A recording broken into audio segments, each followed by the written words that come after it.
Hi, I'm Nicky, the host of Wonder. If you're listening to this, you're special, you're unique, you're on this planet with a divine purpose. And the cool aspect of this podcast is you might hear me say frequently is that we attract special, unique, incredible, like-minded souls. So if you're listening to this, congratulations, you are a like-minded soul. And because of that, we have a special guest, a guest that has been on Wonder, the podcast before. Now, this person was on the podcast when it was a different name, but now this podcast is called Wonder.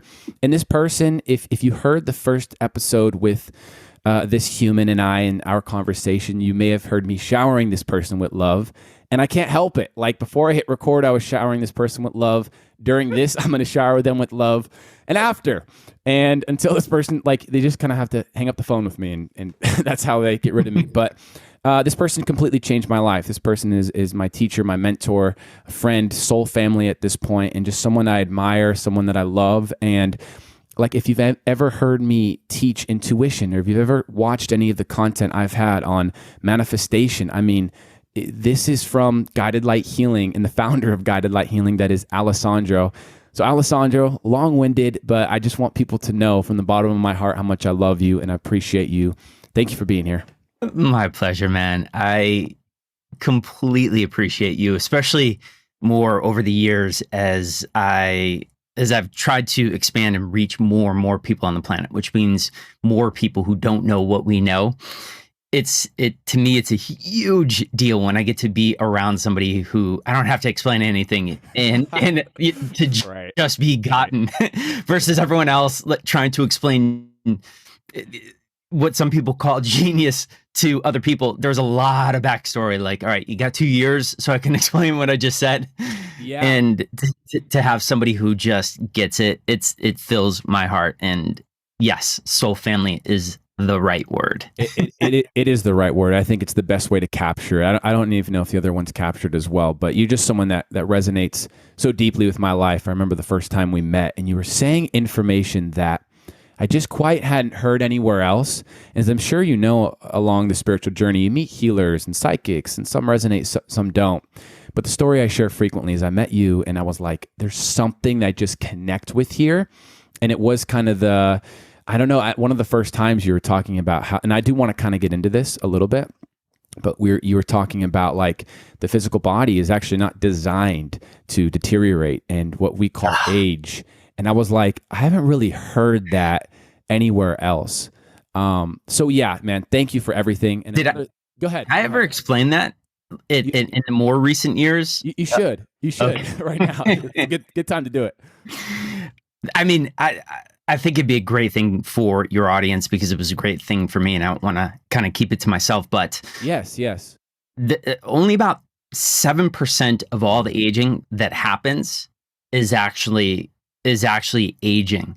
So what actually happens, the symptoms of aging that we see, like lines in the face, or gray hairs, or body parts aching, and things like that, has nothing to do with aging.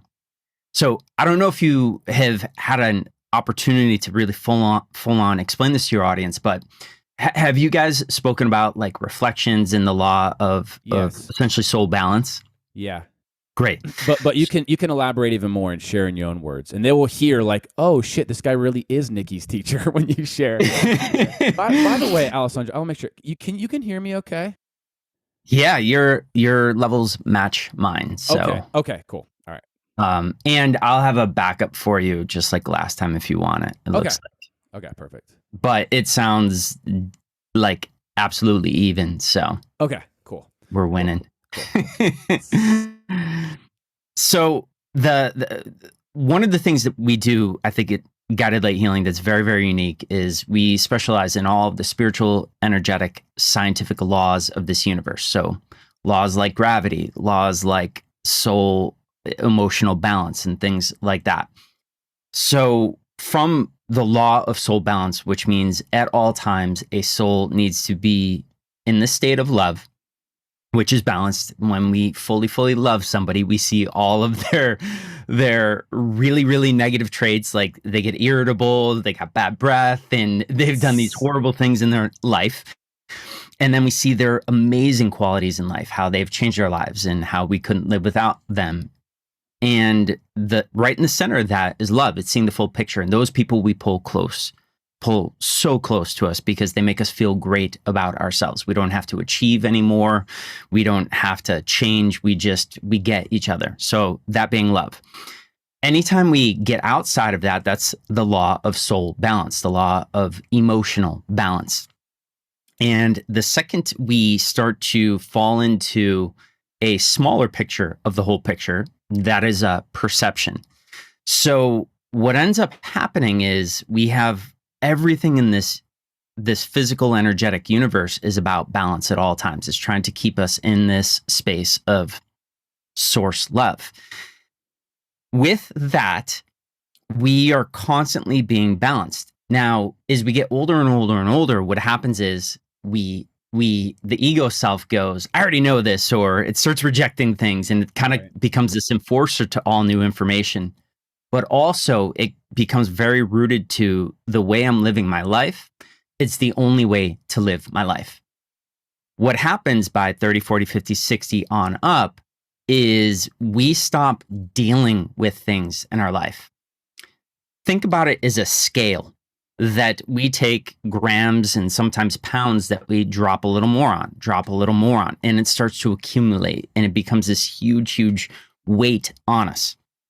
This is not addressing the soul imbalances. This is essentially living with a soul imbalance for 5, 10, 15, 20 years. One of those soul imbalances may be as we age, and I'm saying in human, as we age, we start to worry that we're running out of time. And as we start to worry about running out of time because we're told we're getting more and more limited, what ends up happening is that is adding weights to a scale. Every day we think about that. Every month, every year we think about that. We add more weights to the scale. So when it becomes heavy enough, the body gives out. And what happens is the eyes start to manifest or start to be ordered by that running out of time. And the eyes will start to not see things far away clearly because emotionally, on a soul level, we are now becoming afraid of the future. We're worried that we don't have enough time. We don't want to see the future, and it becomes blurry to us. So aging is not aging, actually. 93% of it, give or take, is actually the compounding of an imbalance, holding it for longer, and it feels more permanent. So as we age, it's actually stacking up all of these soul imbalances that the body is telling us that your eyesight going out, it's not a permanent thing. It is just you've lived with this for so many years that you are in a constant state of blurry vision or joint pain. As we get older, we become more inflexible, right? We're like, I'm right. My way is right. Your way is wrong. And we become more rigid, which means more inflexible. Right. The more times in that inflexibility state, now our joints start to hurt. So instead of it being this thing that comes and goes, we're stacking on, we never release that dam of pressure. So we think joint pain is associated with old age, but it's not. It's just the piling up of reflection. So just about every single state that the body has in the latter years has nothing to do with aging. It is unaddressed reflections. And then we as humans go, no, that's aging, but it's not. You can clear up, you can reset your vision, you can reset your joints, you can get your mobility back and flexibility and all these things if you just address the years and years and years of adding weights to that scale that tips on arthritis, that tips on bad eyesight, or all the other aging things. And it's so like if you go like a traditional route, right? It's kind of you're leaving that wound, that emotional wound unaddressed, essentially, correct? Yes, that is exactly it. And compounding it. Gosh, that's so fascinating. So if someone's listening and they're like, okay, my eyesight's a little bit blurry. Now, I'm aware that there are different energy healings guided light healing, energy healings that can actually repair vision. And that's kind of like a cheat code. But if someone were Yes. like, okay, what are personal steps that I can take that will actually allow me to have clear vision again? Or for an example, if someone has a joint pain, well, let's start with vision. Let's start with that. What's a Sure. step someone can take? So the first thing is asking yourself the question. This is the thing with emotions, and it's funny. One of the things we haven't talked about yet is I just, in all my years of neuroscience, human behavior, the biology of the body, and so many more things, I finally had a lot of time in the past years to look at the world and go, oh my gosh, the world is just in high emotional stress right now. Yeah. So we put together a very high frequency guided light healing course on mastering emotions, which I've seen the best emotional teachers and emotional books out there, and they don't work. They just are lacking a lot of the information that we need to actually get to this place of resolving our emotions. So we emotions are the key to everything, and we could talk about that more later. But essentially, what you have to do is you have to ask yourself the question. You have to essentially interrogate and go, all right, what is it about my future that now feels unclear to me? Is it my goals? Is it my family? Is it my health? There are 8 areas of life which you probably have shared with your audience at some point. Right. And it's like areas like mental, the brain, or family, vocation, financial. These are different areas of life. In one of those areas, you have a personal feeling of going, I don't know what's going to happen. It's really unclear to me what my life looks like with regard to finances. Funny enough, as people retire, they start to worry about finances. And again, not knowing how it's going to look, vision problems. Interesting. Or, yeah. right? Yes. So you want to get to the heart of going, if you can't see clearly, what do I feel like is unclear to me now? And it may be in a relationship, and maybe the relationship's a little rocky, and you have this deep worry for years of, am I going to be alone in life? So the first step is you have to ask, what is unclear to me right now in my life? And then if you can get to the heart of that, I'll give you a really simple solution. This is in a nutshell. We have way more advanced ways, faster ways of doing this, but it's essentially going, okay, so my future is unclear to me financially right now because I don't know if social security is going to be around in 10 years. Probably not. What the heck am I going to do? I'm already retired.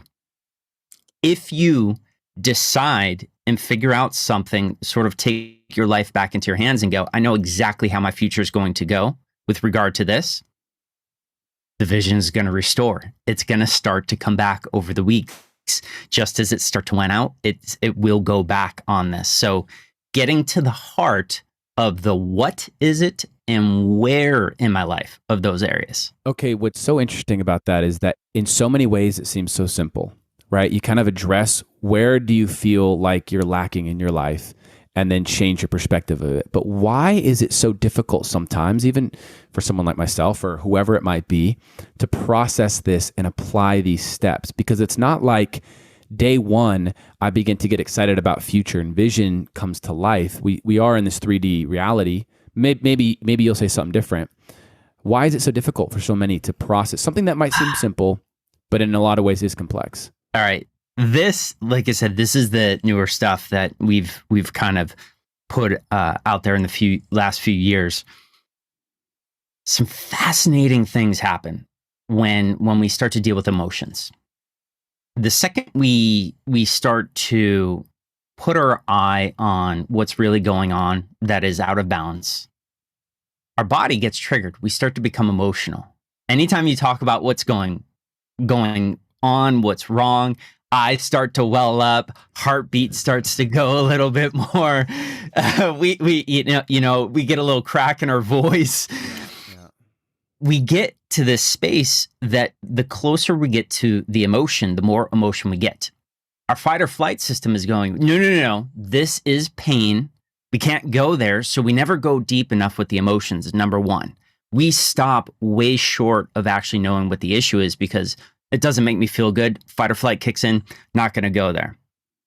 Second, what happens is the second our emotions get higher, with on the triggered scale. So if we're talking 1 to 10, we're typically at a 5 or 6, Right. 60% triggered and wound.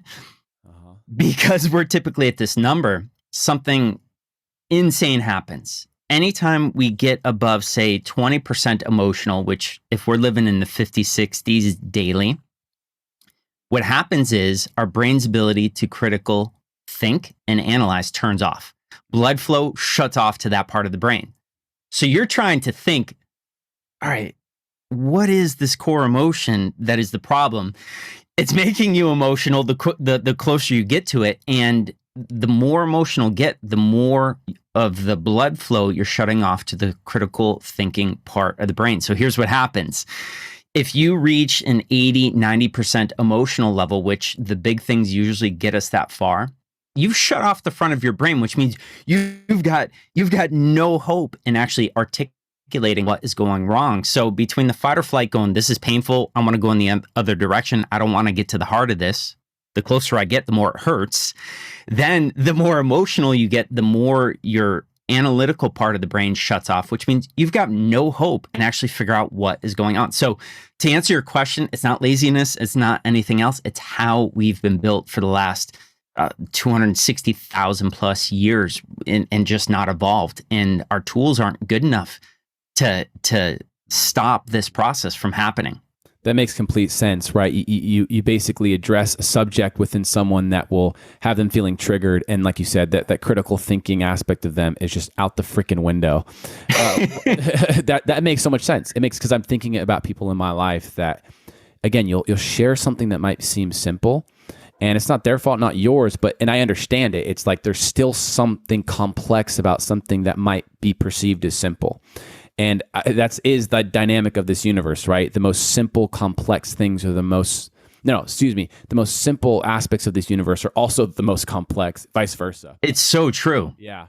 And it's a losing battle in a lot of ways. So that's the reason why that we've put all this time into designing an emotional mastery program, because even myself, with all of the tools that I've shared over the years, I was still losing that battle, because there's a part of me that is just like, we have so much more on our plates than they did 200 years ago. We have access to real time, the parts of our life that are in threat and falling apart. And it's like 20 things constantly alerting us, we're in trouble, we're in trouble, we're in trouble, where 200 years ago, it was right what was in front of your face. And it may have been family, work, and food. And that was about it.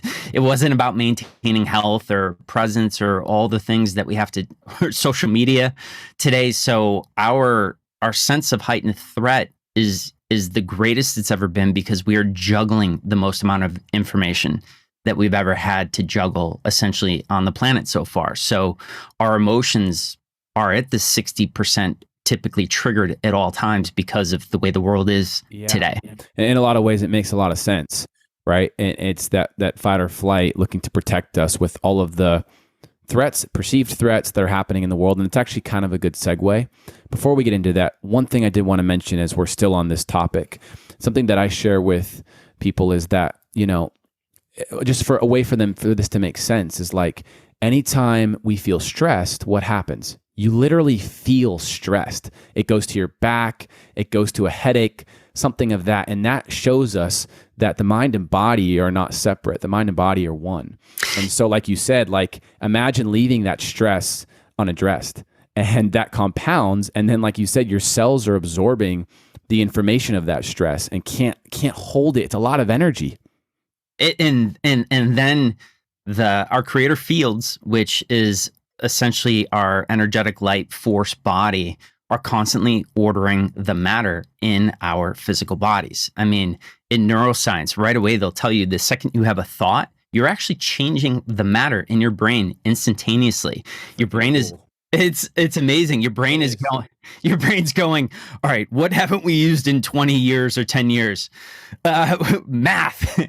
We haven't used math in so long. And what it'll do is it'll start to melt it down like a resource, kind of like gold, and it'll start to shuffle it in. What's the new latest, greatest thing? We have to learn social media. And it starts to melt down math and build brain cells around social media. And then within 1 hour of focused on this, we double our brain's resources in that new area. So a thought not being dangerous, it is the most dangerous thing if it is not managed, because you are literally shifting the matter in your brain. And then within a matter of hours, you are physically restructuring and rewiring your body according to the new thoughts. And it is something we have to be on top of. Otherwise, we arrange it so that our bodies seem like they're aging. People who get chronic neck pain as they get older, neck pain, finding the center of that is literally going, okay, what area in my life am I only seeing part of the picture of? And I'll give you a hint. It's always an argument. You're arguing with a family member, with a coworker, or somebody, and you're right because your ego is really strong and developed at this place, and you're not open to the other side of it. And not being open to the other side of it is going to be chronic neck pain. The more time you hang on to this, the more neck pain that's going to develop.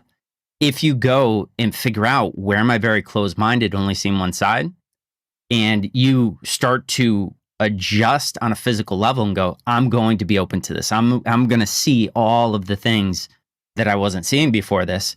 Start to relieve the neck pain. It was not an aging thing. It's just a compounding law of imbalance at play here. And do you find, like, through all your research, whether it's through neuroscience or quantum physics or whatever it might be, just science in itself, that you find that science is catching up to this information?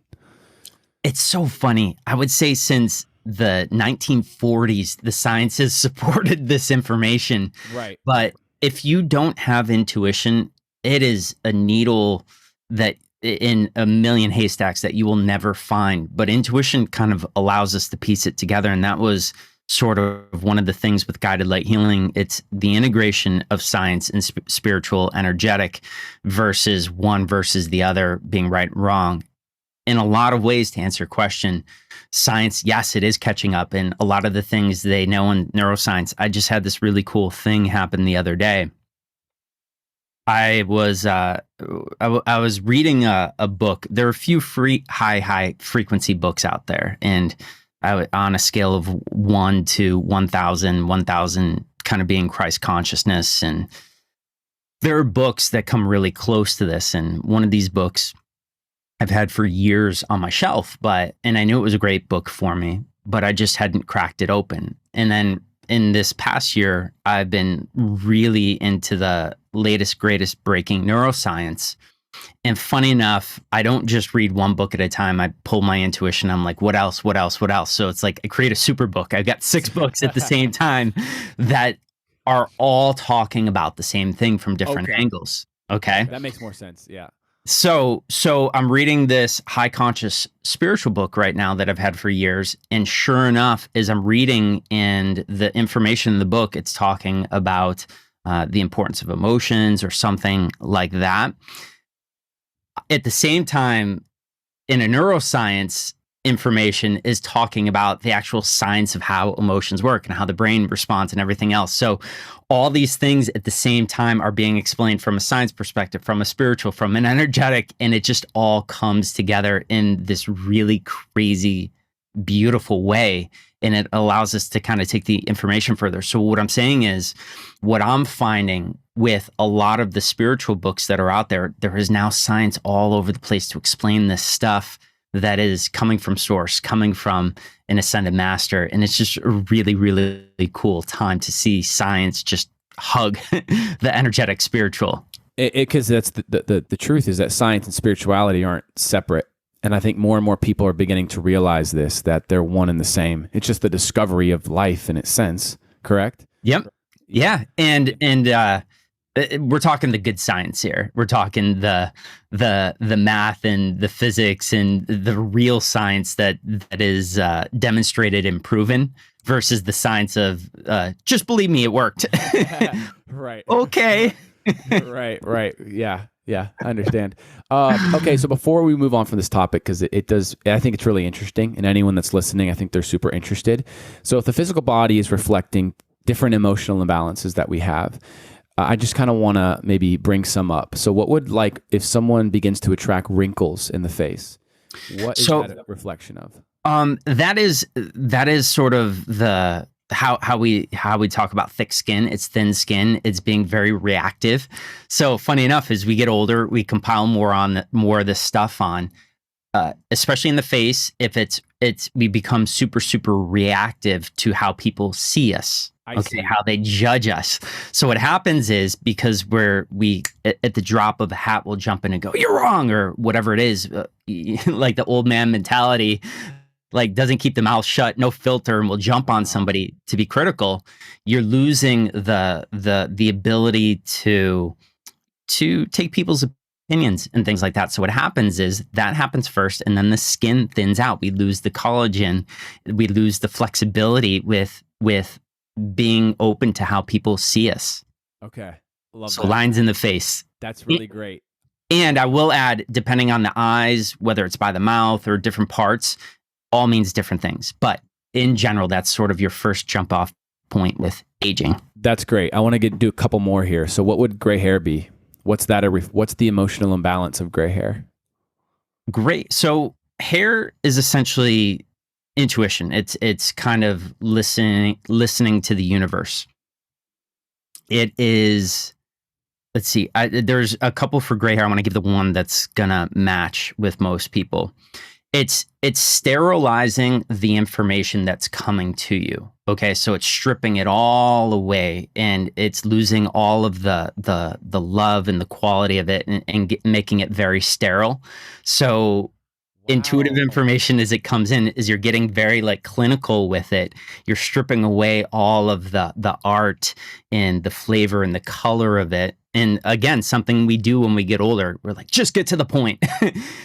we become very focused on, what's at the core of it, and stripping all of the beauty out of it. And that's why we get gray hair. So if you're doing that with regard to career and just going, what do I got to get done at work, instead of going, okay, what are the things I love about work and that will pull me in and make me enjoy this? We strip away all that. And so as information comes into us, if we strip away all that and we start to go, I don't have time, what's at the point? That's where we start to get into the gray hair territory. I love the detail and the information that you have to offer. Like it's one way to say it, like pulling the feeling like you're losing the color in life. But for you to say it in the way that you said, I'm not going to even attempt to repeat it. I'll just have to re-listen to this like 5 times, and then maybe you'll hear me out there in the world. Because I gotta say it straightforward. Like, if you're listening to this episode and you're hearing Alessandro say things that maybe I've said before, now y'all know where I got it from. And I super encourage all of you listening, and I mean this from the bottom of my heart. You guys heard me in the previous episode with Alessandro. My life changed through Guided Light Healing and Alessandro and the information that he has to offer. And even if you just go to guidedlighthealing.com, just to check out just the school, the online school.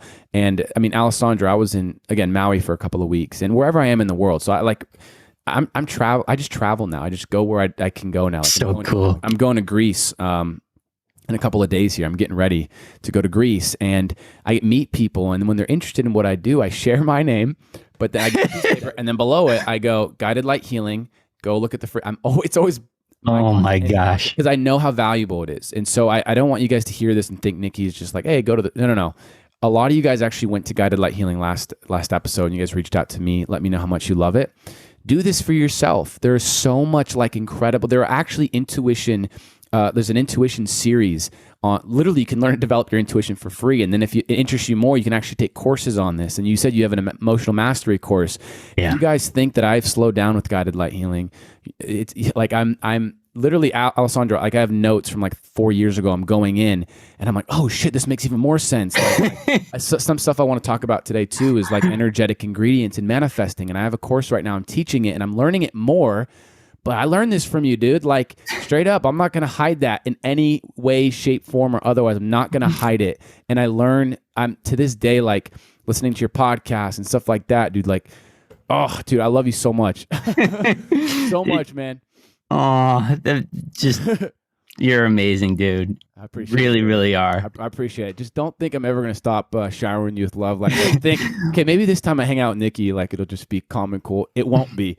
So just be aware. Who wants that? Yeah, exactly. One of the things I will say for you, and on this, we've expanded the free programs. We've gone nuts with this. We've created 10 times the amount of free programs we have. And we have this amazing hand-holding process where we use intuition to figure out what your soul needs most. We tell you where to go because we have these massive, massive archives now that we've never had in all the years.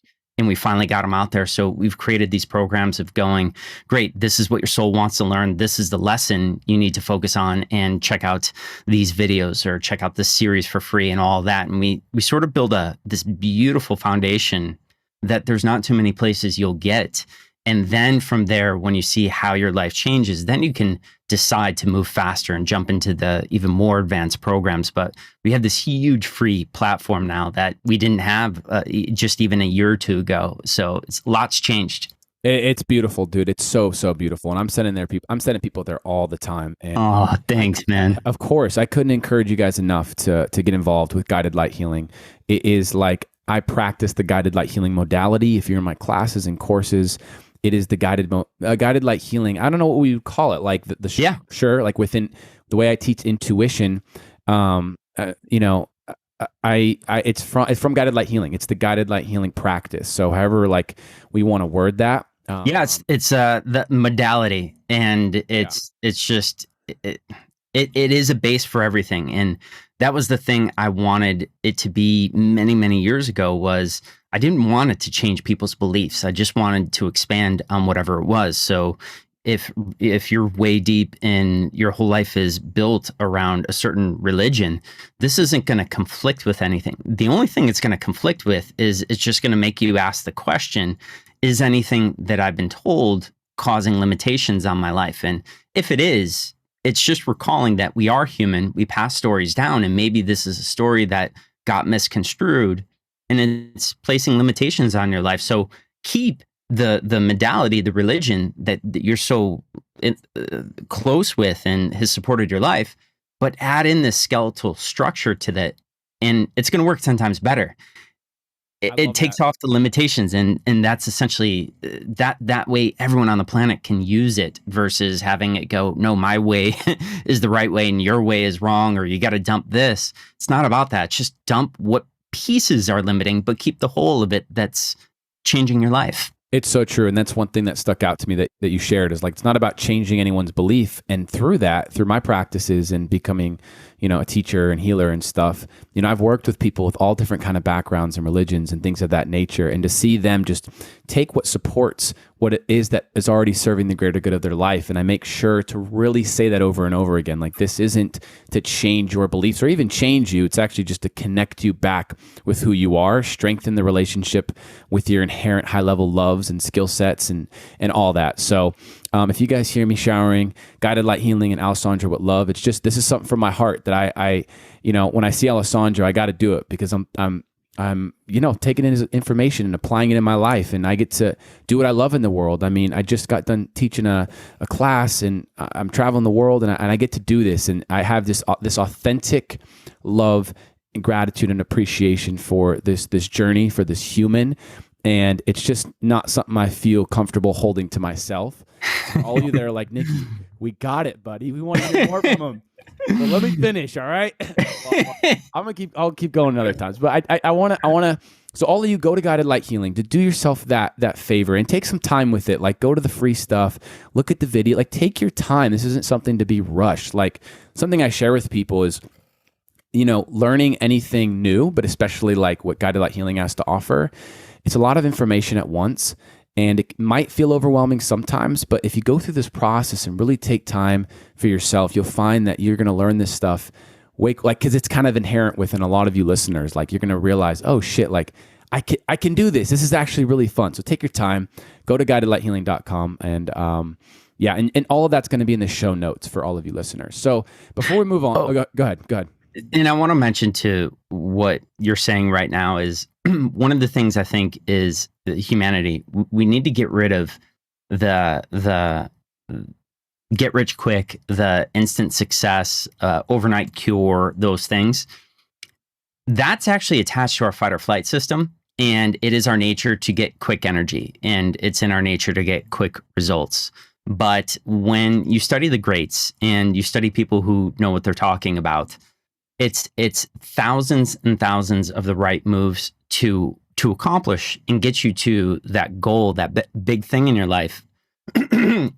It never happens overnight. And if we can stop falling hook, line, and sinker into, fix your life in a week or any of those things, fix your life in a week, great, but be twice worse off in a month it's working against that innate system that we have, and we need to rewrite that. And what you're saying is just like what I do with new information. I'll read a couple paragraphs or a page or two. I'll put it down and I'll go, all right, let me sit with this for a day, see how it fits in my life, how I can use it. If it's high frequency information, I don't overload myself. Just like you're saying, I give myself a little bit every day. So I got, 365 days a year of adding a little bit by little bit. And it's stuff I don't lose because I only allowed my brain to focus just on that one piece and integrate it throughout my day. So what you're saying is brilliant. And if people can really go, I'm not going to fix my life in a week or a month. I'm going to not recognize my life in a year in a series of tiny little moves. That's where everything changes for you. Totally agree. That's when everything changed in my life. When I started looking at the year, the 5 year, the 10 year. And again, a lot of these things that you've taught me through your classes, one of the things that stuck out, I remember you were like, I got good news and bad news for you guys. It was something along the lines of like, start planning 5, 10 years ahead. And I remember you said that. I'm like, what the fuck, dude? I'm like, come on, 5. But now I'm like seeing, like when I decided like, where's Nicky going to be in a year? If I just do this daily, that is when everything changed. And actually a lot of things happened quicker than a year, but it wasn't until I had the mentality of 1 year. Yep. And going back earlier, you said, actually, I don't think you shared this on the podcast yet, but basically you were sharing, can you share the perspective you shared on time, and then I'll share what I'm going to share? Time like being why it speeds up. When, yeah. This is So talking about age, one of the big things that happens in our life is time flies by, and I've been guilty of this in the past few years. Like people ask me, "What's your week been like? What's your month been like?" And my response is a whirlwind, and I couldn't give you a single detail right now. So what happens is when we're kids, we're in the stage of learning and acquiring and things standing out. So what happens is when you go to sleep every night, your brain goes into sort of this review of all the content that was throughout the day. And if you're living through sort of repeating your days, like every day you go to the work, you do the same things, you eat the same things, and you don't change up your routines, your brain isn't going to have any information to chew on, and it's going to give the impression that time is flying by because nothing sticks out. But if you say you go on a trip or a vacation and you pack your day with like going to different places and spiritual things, and you fill your day, you're going to feel like it was the longest day in the world because you have the taste, touch, smell. So the idea is, again, with the hair bleaching out, the more we sterilize our lives, the quicker it's going to feel like time is going by because nothing stands out in the brain and it doesn't slow down time. So habits, essentially things that we don't think about, make our life fly by. But if we fill our thing every day with new things we're going to learn and experience and do, you're going to feel like your days are weeks long. And this is where you can start to, just like when you were 8, 9, 10 years old, get those really, really long, enjoyable parts of your life back by adding in the taste, touch, smell, color, newness, and learning new things, trying new things, do that daily, and you're going to have a really long, full life versus blink and 20 years went by and go, I don't know what I did because it was all routine. So good. An influencer that I like says something similar, like life isn't short, you just aren't doing enough. And I can note within my own experiences that years ago I was like, why does time feel like it's just been flying? And then these past couple of years I've been traveling and I've been to so many different places. And when I look back at where I was a year ago, it feels literally like 5 years ago. And I just got back from Maui. I was there for 2 weeks. A week in, I had this note to self going, it feels like I've been here a month. See? I'd wake up, do something different every day. I was snorkeling, this, that. It was always something new, a new beach. And I'm like, I feel like I've been here for a month. And so it's funny, the timing of when you're sharing this information is super in alignment with where I've been kind of observing this within myself. You have a really good frame of reference of this. So just like you, this is something I've been implementing in my life for a while. Like I've always done a bit of this, but now I'm guilty, the same as everyone else, of feeling like time has flown by at certain places. And I'm like, it doesn't work for me. I want to feel like I can't wait to get to bed. Like my day was too full and I just lived a week in a day. That to me, I love. And that to me is what a full life is all about. So yeah, it's so beautiful. And again, I've said this like 5 times, but before we move on from the sub, I do want to ask you 2 more things about the reflections and aging. Oh yeah. On my mind. Sure. For me, one was personal. It was I get red eyes. I've had it since I was a kid. Really, and you get probably, I don't know if you could see it on the screen. I'm looking at yours. Yours are like super white. I've always gotten really red eyes. What is that a reflection of? All right, without outing any of it, even though I live with my personal life out there at all times, learned through my trauma and experience. It's irritation with a certain area of your life. So essentially, being irritated with the things that you're seeing, and it's not everywhere in life. And this is the trick. And I want all of your listeners to understand this. You are as close to balanced as I've ever seen, but it will almost seem unfair if we were to split the 8 areas into like 64 areas of your life, or maybe even 128. What's going on is, of those 128 small pieces, so within career, within financial, with health, and going sub levels down to like a core issue, that one area, so that 1/128th of your life, there's one area where what you're seeing is irritating to look at. And it's causing discomfort in your life. So something that you're looking at is causing discomfort. And you can out me. You can out me. What's financial. Interesting. So something financially is irritating you, and this has nothing to do with how much money you have. It just may be the way that money behaves, the amount of work that you have to do to achieve something. Right. So I would never guess that though, Alessandro. So why can we just it'd be helpful for the listener. So I would have maybe intuitively, if I looked and I would have gotten that, but my mind self, the human Nicky, would have never guessed financial. Yeah, especially because I've been carrying this since I was a little kid. So one question is, can we dive deeper in on that? And then 2, could this carry over from a past life? Did I get this from a family member? Blah, blah, blah. Well, it actually came over in this life. And it was around 6, 7, 8, so 6.5, 7 years old. Yep. When you start to, you're a sponge, and you want to, you being a very high conscious child, were in a stage of looking at mom or dad. Oh, I want to help them, and pulling the energy from them. And then what happens is, when you pull those emotions, the emotions are a very large part of shaping our creator field. That is the electricity, the forces, the energy that is changing matter. So you were constantly pulling this energy from your one parent in particular, pulling this energy, and then you lived with the emotion for so long. What happened is memories started to stand out and attach to the emotion that are proof for you that this is the way it is.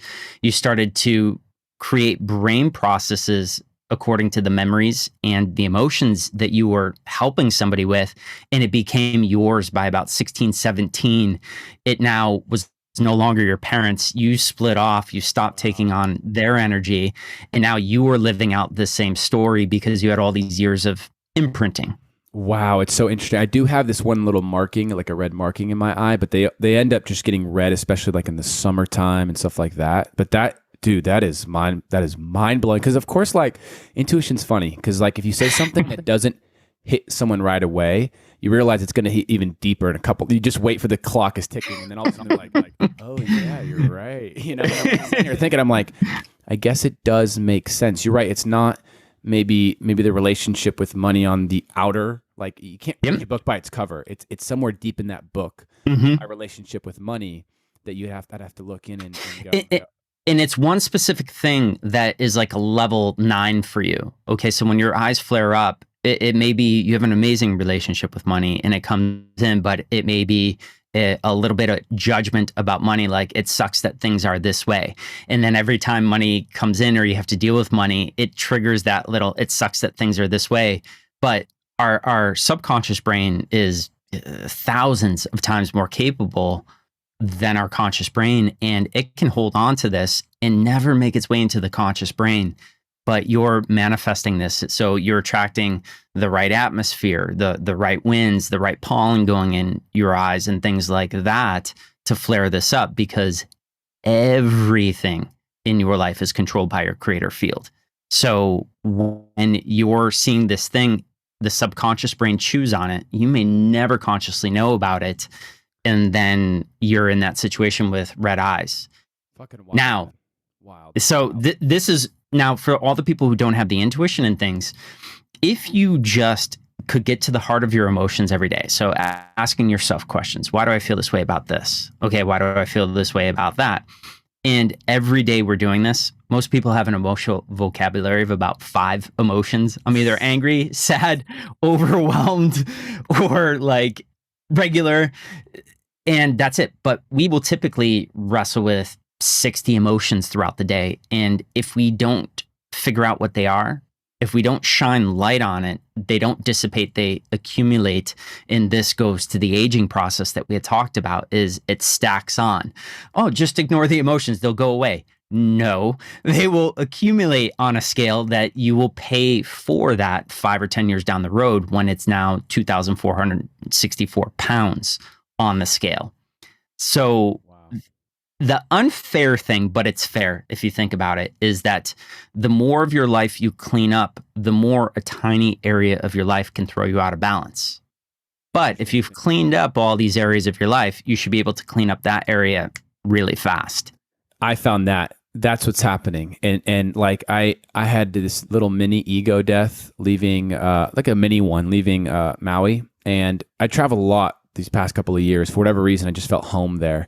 But something that would have taken maybe 6 months, 8 months to a year of just this deep, those, I'm saying ego death, but it's like one of those gut wrenching moments. It's like it generated this death feeling. I don't want to say it lightly, but, and it took me 6 days, 2 days were bad. On the other side of that, I was elated, and I'm out of it. I'm good. I'm set. And again, that might've taken me at one time in my life, 6, 8 months, a year for having this attachment, but I was able to apply the tools that I've learned from Guided Light Healing. Go to guidedlighthealing.com. Well said. I'm an ambassador. I've just given myself that title. Seriously, I've applied these tools, and I made a podcast episode about it. After about 6 days, I got through it. What would be hair loss?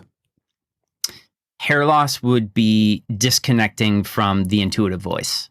So as we get older, we're more, we side with the ego. This is the way I've always done it. I don't care what I'm hearing, disconnecting from that. But I've seen intuitives. I think Bashar is one of them, right? Who doesn't have any hair.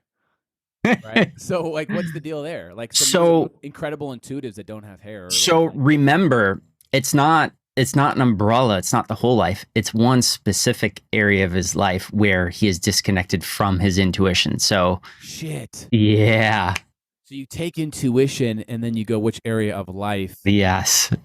You don't want to put Bashar on blast and share which area? I mean, maybe you don't have to, but if you feel it's actually financial. He's gotten very regimented with all of that stuff, and it's because of the Fucking fascinating, the refusing to break outside of what he knows. So it's kind of the kiss of death with being smart. When you're too smart, some people won't listen to their intuition in that area anymore. So you're right. And a lot of, I guess, like you say, like, well, I'll use the word psychic for this, like someone that's naturally gifted, like they'll say it themselves. Like, I don't have great intuition when it comes to myself. Yeah. Cool. If you have learned to develop your intuition. Yeah. So anyway, that's all like really great and valuable information. And I do kind of, now that we're here, I want to segue a little bit to, you're talking about kind of the chaos in the world. Yeah. Where we are in the world. And I don't know if I necessarily have a specific question for you. Maybe you can channel some information as where we can take. I can give you the world lesson right now, which I think would be huge for your audience and let's do it. Myself included. Perfect. We're in an age, I mean, a lot of you guys, I'm sure, have heard this before. We're in an age of expansion, conscious, of evolution, and just reaching a higher level understanding of things. One of the things I made sure to do early on in the podcast that I've been doing for a while now was I made sure to explain the evolution of soul. Just like through life, in one lifetime, the goal is to grow and expand as much as possible. We squash that because of the way the world's set up, but the soul is here to essentially grow. And there are these stages to essentially, we've mapped out at Guided Light Healing, like how to achieve Christ consciousness, which means if we were to break down to 10 different levels of getting to a 100 to a 1000 consciousness, in the first two levels, so 100 to 200 and 200 to 300, that's sort of and I mean this in a very loving way. The 1 to 300 consciousness is a put yourself first and take care of yourself lifetime. It means understand your physical gifts. It means organize them in a way and create an amazing heaven on earth for yourself. So you'll tend to see a lot of musicians and movie stars and people like that will, if they're light beings, they'll be at a 300 consciousness. It's sort of like the end of that cycle of using everything that they've learned over all of their lifetimes and creating an amazing lifetime where they put themselves first and they build an amazing life for themselves. Then what happens is after they reach that level of completion, they move into the 400 frequency range, which is kind of the ones who are meant to be here on Earth. If you meet anybody with over a 400 consciousness, so like a 460, 470, they're not supposed to be here. They're here in order to help humanity to expand consciousness. And there are a few there are a few of those beings on the planet. Like when Christ, in the different forms Christ he's been here more than once. He's been at 1000 frequency consciousness to raise the group mind of humanity. So you've got this 300 frequency range. It's about putting yourself first, taking care of yourself and all that. Earth, it's time to step into the 400 frequency range for everyone. And the majority of the planet, about 86% of the planet, is at 187 consciousness, which means a massive expansion to get to a 400. What is a 400? That's a little different. Once you complete sort of that, taking care of yourself, building an amazing life, knowing what your skill sets are, and it may take you 50 or most people 700 to 900 lifetimes to complete that full cycle. But once you do, you come back in the 400 frequency range in this planet to put yourself first in order to be at your strongest, to be able to change the world at your greatest capabilities. So a 400 being plus is here in order to change the world, to change lives. And the more people you figure out how to help, and in the highest frequency ways, this is where our consciousness expands in those lifetimes.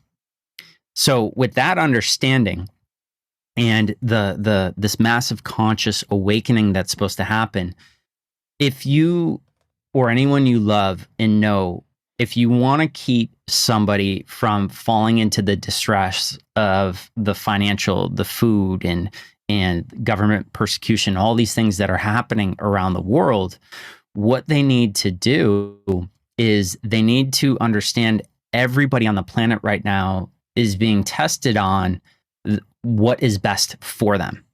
Okay, so that internal voice. We all have an internal compass on how we're going to change our lives, people's lives in the world. Right now, everyone is daily being forced with, are you going to allow somebody from the outside to tell you what's best for your life? Or are you going to override everything you hear and go, you know what, you're telling me this is best for me, but I'm going to listen to my internal voice. So any person on the planet who is allowing somebody to tell you how to live your life, it's impossible that they know what that map is inside of you. And this is why the punishments seem so high right now, why there's a high loss of life in the world and a lot of cancer and neurological and autism and all these things are happening right now, is sort of the understanding of, this is what happens when I listen to somebody else over my internal voice. So what everyone on the planet should be doing right now is going, I love what you're saying. I hear what you're saying. I'm going to factor that information in, but I'm only going to follow my internal voice here. My internal voice tells me this isn't a good choice for me. This isn't healthy for me. This isn't where my life is supposed to be going. Or these rules seem low frequency or low conscious according to what I feel inside. Very hard thing to do. Most people won't do this in this lifetime, but the world message is right now that nobody should have a say over your life, over what your internal voice is. That's fascinating. It's fascinating because one reason, well, for so many reasons, but one of the reasons that steps just comes to mind is I had this just intuitive desire to specifically begin teaching intuition. Mm-hmm. And I look in and they're like, and I've been sharing this with like friends that are also spiritual teachers that are students of guided light healing as well. Just want to make that clear. That are also teachers and stuff and changing lives. And they're like, I've been hearing that too. And like, I've just been very specifically with intuition. And I'm saying it, and my intuition's like opening up right now. It's like, yes, yes, yes. That makes so much sense because what you're saying is like the priority right now is for people to listen to that guiding light. And the greatest guiding light that we have on this planet is our intuition, and something that I've learned from you, like there are incredible teachers and books and high conscious people in the world, but the greatest healer in the world exists within you. And you can have teachers in your life that can like help activate that within you and empower you to see that, but that exists within you. And so for you to share this, like that's the priority of the planet. And am I right on that? Like, is it essentially like 100% right on? And it should be, as a teacher, and all the teachers that got light healing, this one of the things that I love is this is an addition to what you know. This is an expansion of what you know. I'm not telling you what to do. I'm giving you principles to make what you have even better. I'm not telling you to change anything. This is just going to enhance what you know in the direction that you're going in. So good. It's great, right? So this idea is that, everything should be in addition to feeding the internal things, but you do got to separate some things out. Science is in a really weird place in the world right now. When did we stop running experiments and showing proof for scientific ideas? Like, when did that just stop? Like, oh, we don't need to experiment. Science has always been, run something 1,000 times in a row. And if it happens every single time that way, that is a proof. That is a law. We stopped doing that. We threw that out 5 or 10 years ago. Now science has been just trust me, but don't ask for the proof. Trust me, I'm a scientist. And what's cool about this is, and maybe this has something to do with the laws of the universe, but like you said, like a lot of, in my experience, my observation, quite a bit of the mainstream like science that is just propagated by different outlets, that it's that way. But I'm also seeing these independent scientists. Mm-hmm. I'm sure a lot, you're taking on a lot of information from them. Me as well is also kind of, getting really popular, and there's like an appetite for it out there in the world. You see like scientists, actually the ones that have valuable high conscious information to offer are kind of becoming, if you're looking through an intuitive lens, the new celebrity, at least in my observation. It's true. Yeah. And there's a saying, the truth, you don't need to defend. You don't need to push or any of that. truth is the truth. You're going to find out whether it's in 1,000 years from now or in a week from today. I don't have to do anything about the truth. It's the truth. It's the lies that you can't back up, and it's the lies that people are going to really push. They're really going to jam it down your throat. They're going to really try and uproot your belief system because they're trying to force information that isn't of the highest accuracy and highest truth. So when somebody says something and they can let it go and they're like, do what you want, believe what you want, something inside should light up and go, oh, that's the truth. And you'll find it and it'll integrate. But the things that people are going, no, what you believe is wrong, and very forceful about it. That's sort of where science is at right now. And that stuff's going to get wet out really quick because, like I said, truth always will rise to the top. Why? Because it's at a much higher frequency, and higher frequency things will become louder and rise up. And I see that happening. This is probably by design. What I kind of observed within humanity is that we as a collective will begin to awaken, more and more people becoming aware of certain aspects of things that spiritual people were aware of for a long time. But then something crazy happens, and then to completely distract people. And I see it. I'm like, oh, humanity's awakening. And I always feel like it probably could happen in a couple of years if they just let it, but it won't. They don't. Whoever we're referring to is take what you want with that.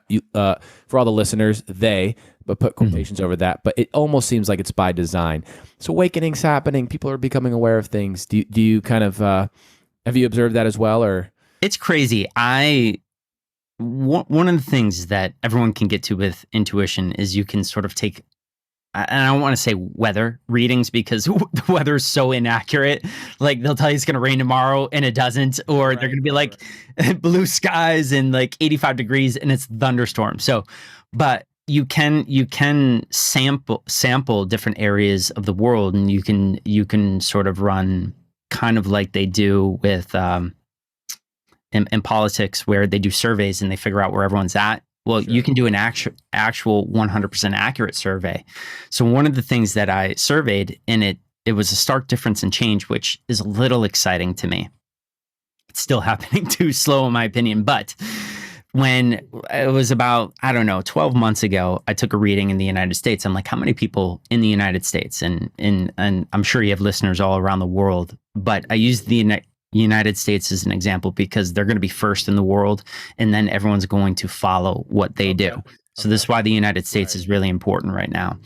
But a year ago, I took a reading and I was like, all right, how many people in the United States are awake? They're listening to the internal voice and they're starting to deflect a lot of the untruthful information that's meant to kind of keep them asleep and sort of acceptance state, accepting of what's wrong, accepting of crime, accepting of all these things instead of wanting to change and elevate the frequency of things.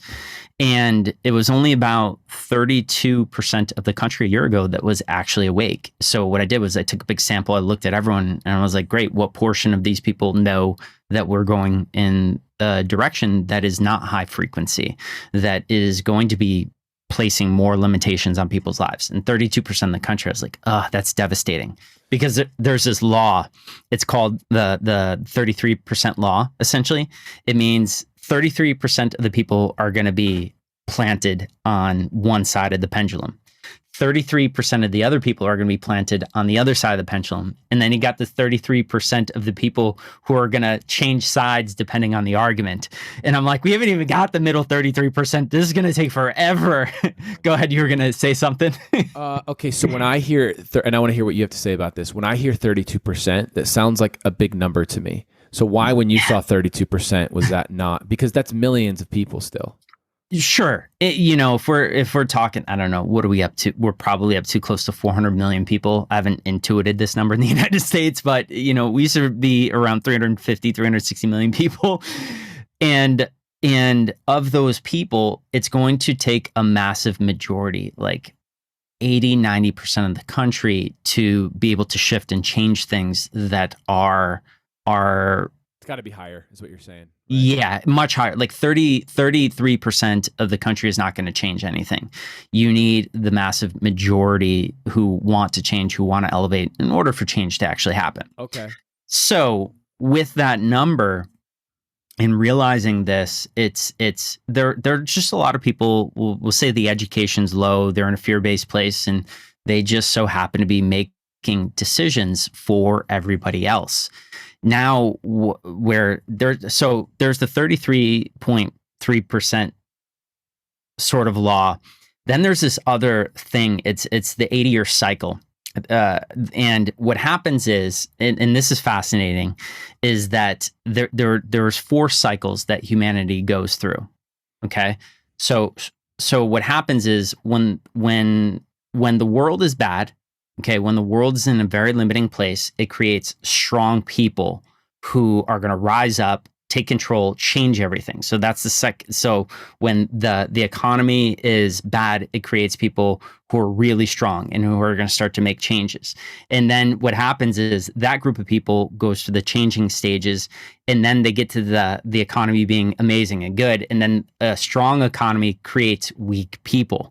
So we're at the end of this cycle right now where a bad economy is creating massive leaders and teachers who are going to bring the world back. So we're at the end of this 80-year cycle, and all the world leaders know about this. And this is why they'll talk about this is a really, really important time in the world, because this is where society is about to take a big, big change, because leaders are being built and stepping up, and they're going to become strong. Because right now there's not a lot of strong people stepping up like it was in the 1940s, 50s, where people are like, pull yourself up by your bootstraps. Those people are gone. And today it's the overly sensitive generation of going, I don't like what you said. Like, I'm going to have you banned. Right. Like, we are the opposite of strong right now. And it's because the economy has been really good for a number of years in this cycle. So it's created a lot of helpless, weak people. But now the economy's starting to put a lot of pressure on us, which means it's going to create a lot of leaders, teachers, and strong people to change this cycle.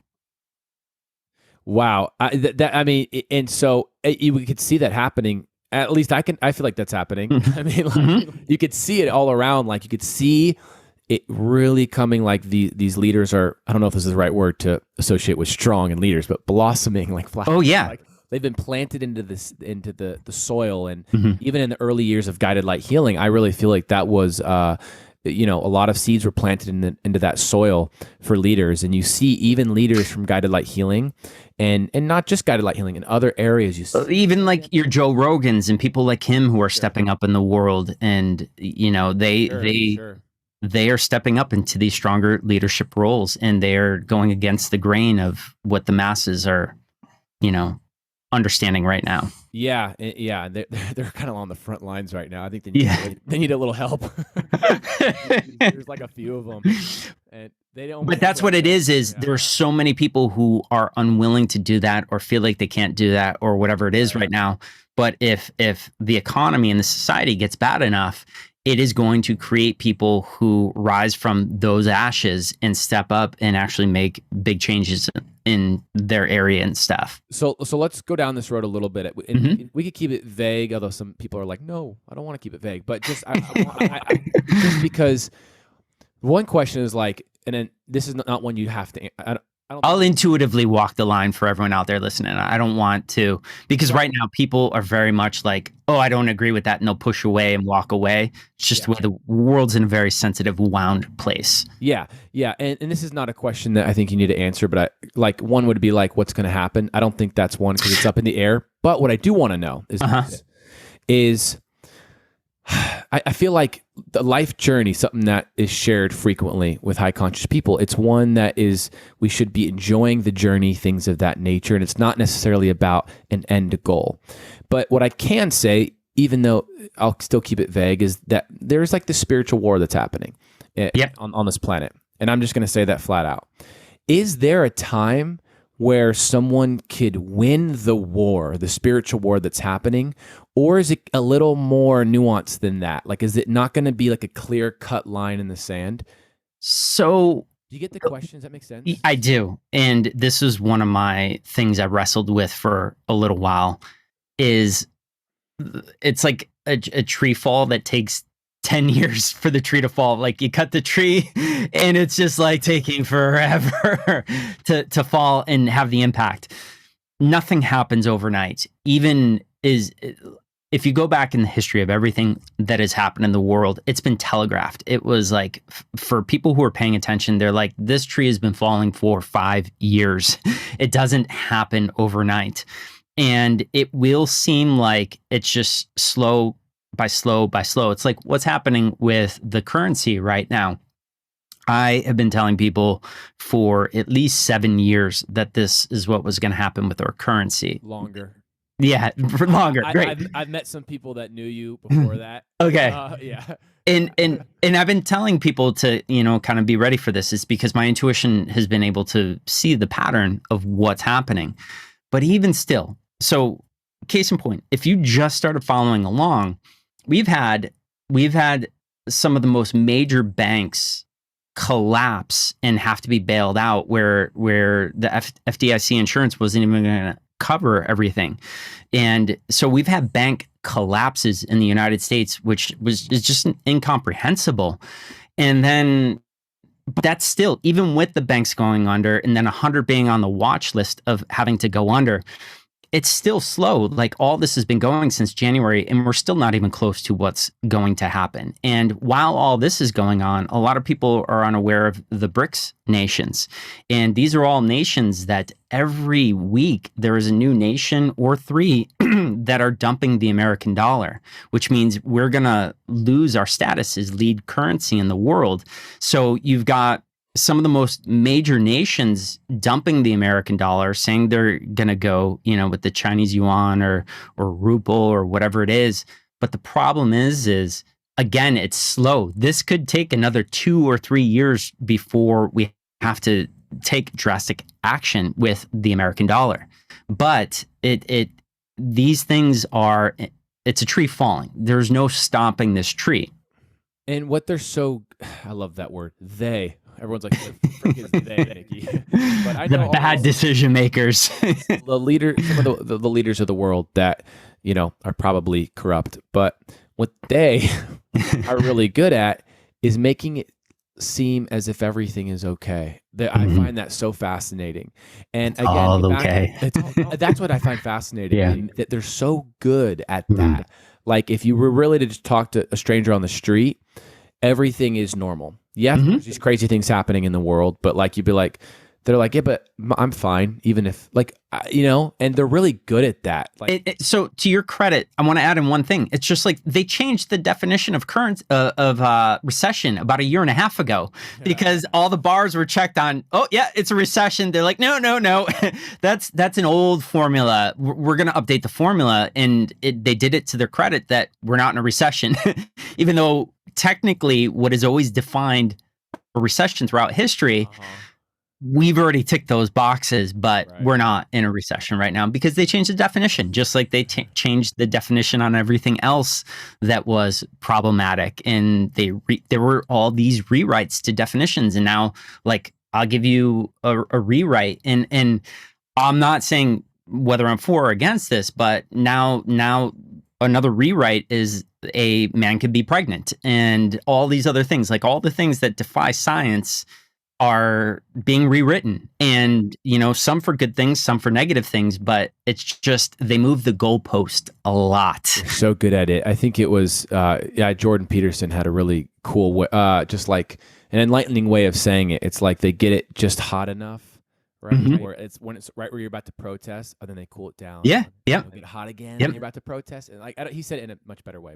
But there's this big fear right now that just popped up the other day. I haven't intuitively looked into this, but because of this hot and cold thing, they may let the economy cool on this downward trajectory for the next 4 years. So they may allow somebody in to make everyone feel like, oh, things are going to be restored and better. They're going to go back to sleep, stop fighting, stop protesting, stop showing up at school board meetings and town halls, to get everyone to go back to sleep. And then again, just like you said, turn that heat back up after maybe a 4-year of an ex-president or something. It's insane how brilliant they are. Oh, they're so good. Yeah. That's where I don't know if I should say tip my hat, but it is brilliance in it. You do have to. Genius deserves respect, and yeah, it's fucking genius. Yeah, dude. it is. I think that all the time. I'm like, they are so like they do things I would have never thought of. But then you see the chess piece they moved, and you're like, damn, that's good. That's good. They know how to like, play the balance and when certain like almost light needs to be out in the open, and they can also then manipulate that light. It's just so trippy. Goddamn, what was one thing I wanted to say? Is this person you're referring to? Maybe some listeners, they would think this is like a person that's been referred to in the Bible, that's been prophesized would show up. If you get what I'm getting at. I'll say it out, like the Antichrist. The Antichrist. do you think there is like and again, if you don't feel comfortable answering this, but I don't mind. Do you think there's a one Antichrist type person, or is it like maybe multiple? There's 4 heads that the world have never even heard of. 3 people that they don't even know by name, who are calling all the shots, essentially. So the Antichrist is a 3-headed monster. It's 4. So they're essentially 4 heads. 4 heads who basically are making every decision for the world. There's one public figure, one they've elected to be like, you're in charge of everything. And that person you see a lot. They look like a James Bond villain. Anytime they talk, I'm not going to say who it is, but they've got the accent and they talk about world domination and everything else. They look like a Bond villain. He is one of the 4. And then the other 3 are like silent partners going on. And it's these 4 people who feel like they know best for humanity, who are making all the decisions in the world. And there's more and more and more evidence of this. Like, 2 years ago, if you talked about Black Rock, people were like, that doesn't exist. It's BS. Like, it's a big mythical thing. And now it's Black Rock every week. And they have the biggest investment funds in the world to make businesses or kill businesses. So it's like all of these things that were, these fake conspiracies are now just conspiracies because they're being proven daily. And again, the truth always makes its way up.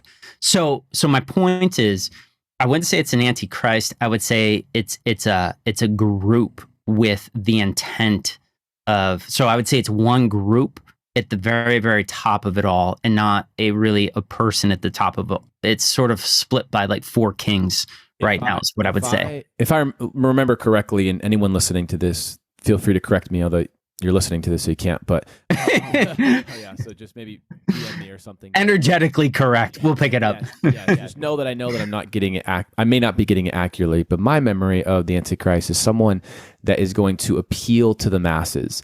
They're going, and of course, there's been so many corrupt leaders that are doing this today. And if you look back at like corrupt leaders of the past, like that was their thing, that was their niche. Actually being incredible communicators, talking about world peace, all these different things, and then being ridiculously corrupt.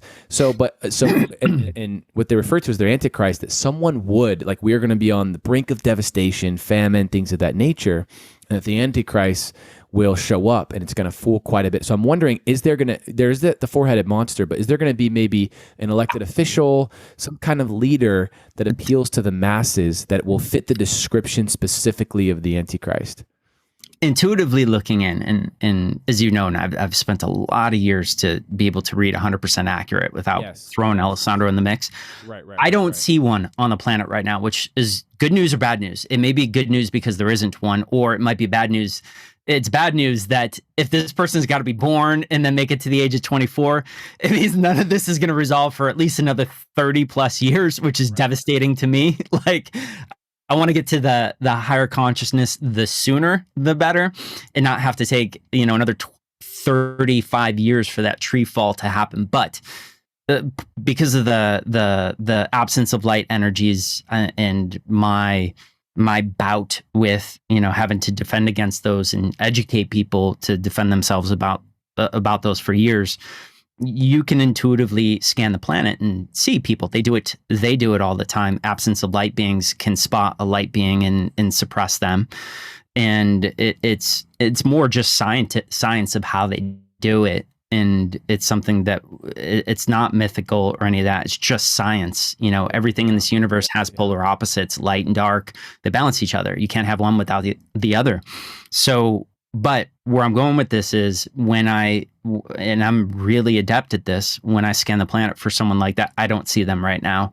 And I don't really see them in the works. This looks like this comes to a head, and it's just more, it's coming down to a leader or a group right now, because it is convincing. To your credit, a lot of that is already out there. They're already saying you won't have to work anymore, and you'll get paid just to exist. You'll get an allowance, and you won't have to go anywhere. You won't have to own anything. You won't have to have anything. Kind of poaching on the higher conscious society of like, you can't own anything like they do in tribes, and just everyone's happy just existing. That's sort of what they're putting out there right now. And then they're taking advantage of this cycle that a thriving society is creating lazy people, and they're trying to appeal to the lazy people. And this is why you've seen, man, in Los Angeles, it was crazy. Somebody made $1.4 million off of unemployment in 6 months because the system is so willing to give money. I was like, wait, what? How did they, like, they figured out the system, and they got $1.4 million in unemployment in California. And it's just, yeah. And they're not the only one who, though. They can't, that's not laziness. Yeah, that person is genius. Genius. But anyway, my point with this is because the majority of the planet right now in this cycle is in this lazy stage. When somebody goes, you're never going to have to go to work again. You can enjoy your life and just be. People like, sign me up. Like, that is the promised land. So all the things that person would say, I feel like those narratives are out there and being sold to the masses of people who don't know what it's like to pull themselves up by their bootstraps. So do you think that there can be a time that there's a declared winner of the spiritual war? A declared winner? Yes. So there's been multiple golden ages.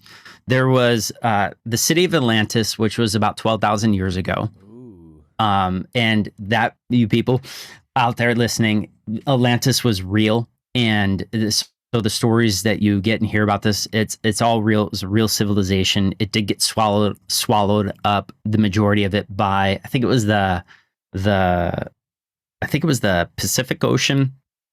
And then there was the other one, the time of, I think it's pronounced Mu, M-U. And they're another civilization. They were, I think, 70,000 years ago. These were golden ages on the planet. And it's really interesting that whenever humanity has gotten to a golden age cycle where they're in touch with their God self, and where everything is thriving, there are a few people who they step away from it, and they want more, and they get selfish with things, and then it destroys every civilization. So Mu, same thing, went down. Atlantis, 12,000 years ago, a collapse, because human beings, they can't maintain that north of source energy. It's really interesting. So the United States is supposed to be the next Atlantis. That's one of the things that I can tell you, and why the United States is so important right now in the world. Okay, I do want to hear why. Mm-hmm. But before we ask why the U.S. With Atlantis, they reached this golden age. Does that mean if we reach a golden age, that could collapse? Could, yeah, because it's happened a number of times throughout humanity, and it's sort of like the human tendency. So but why human tendency? If there's high conscious souls and leaders on the planet, to me, in my brain, the Nicky human brain is going, not intuitive brain, my human brain is going like, that doesn't make any sense, because if we're high conscious, living a life guided by our intuition, we have these systems set in place, we would create these boundaries so the collapse wouldn't happen. Like, I feel like corruption is a lower vibration thing, although I know like 4D, 5D, dark forces and stuff exist, but still. If I were to have to say, I would say it's the laws of the universe that kind of come into play here. So if a full civilization, if they don't acknowledge their flaws, they're going to push a certain number of people, a small number of people, to embrace and become those flaws. So if a civilization gets to a place of going, we don't believe in theft and stealing, and it's wrong and nobody does it, then because of that law of balance, there have to be a few people who become only and wrapped in that, stealing and take advantage of things like that. So Wow. I think because, and I need to look into this more, but my intuitive hit, semi-intuitive hit right now would be because of these laws, because they didn't fully understand everything that we do today. And I'll say a guided light healing about emotions and things like that, and have the science to support it, because I have to jump into those records, and we can do that intuitively, like the records of Atlantis, and see how good their science was. Like they were aviation experts. I mean, they could. We are literally at the infant stages with our aviation, and they achieved a high level that would make our heads spin of what they could do. But I don't know how far, because I just haven't had time to look of how far their science went. But a guided light healing in the past few years, one of the things we did was we dissected the creator field, and this is all the forces, the electricity and the electromagnetic field and all those things. And we can now explain indisputably how a thought changes matter in the brain, and how how our emotions work, and this whole thing changes the creator field. So the electricity, the forces, and the light blueprints around our body, and this controls all matter. I think if that understanding gets out to the world, and people, it can rewrite their idea that there's some things that happen in their life that they're not in control of, and they can understand that they are in control of everything that happens around them, that they hear about, they see, all of that. That may be something that can hold us into this enlightenment, where if that didn't exist in the past, then it's a possibility. But I think because it wasn't explained with science, that it was too spiritual with no science backing, that would be my guess, is why the civilizations, there were a few people not understanding the spiritual, energetic, scientific laws. And they were like, we're only good, which means a few people have to be bad in that society. And then it grew and grew and grew, the more they suppressed it.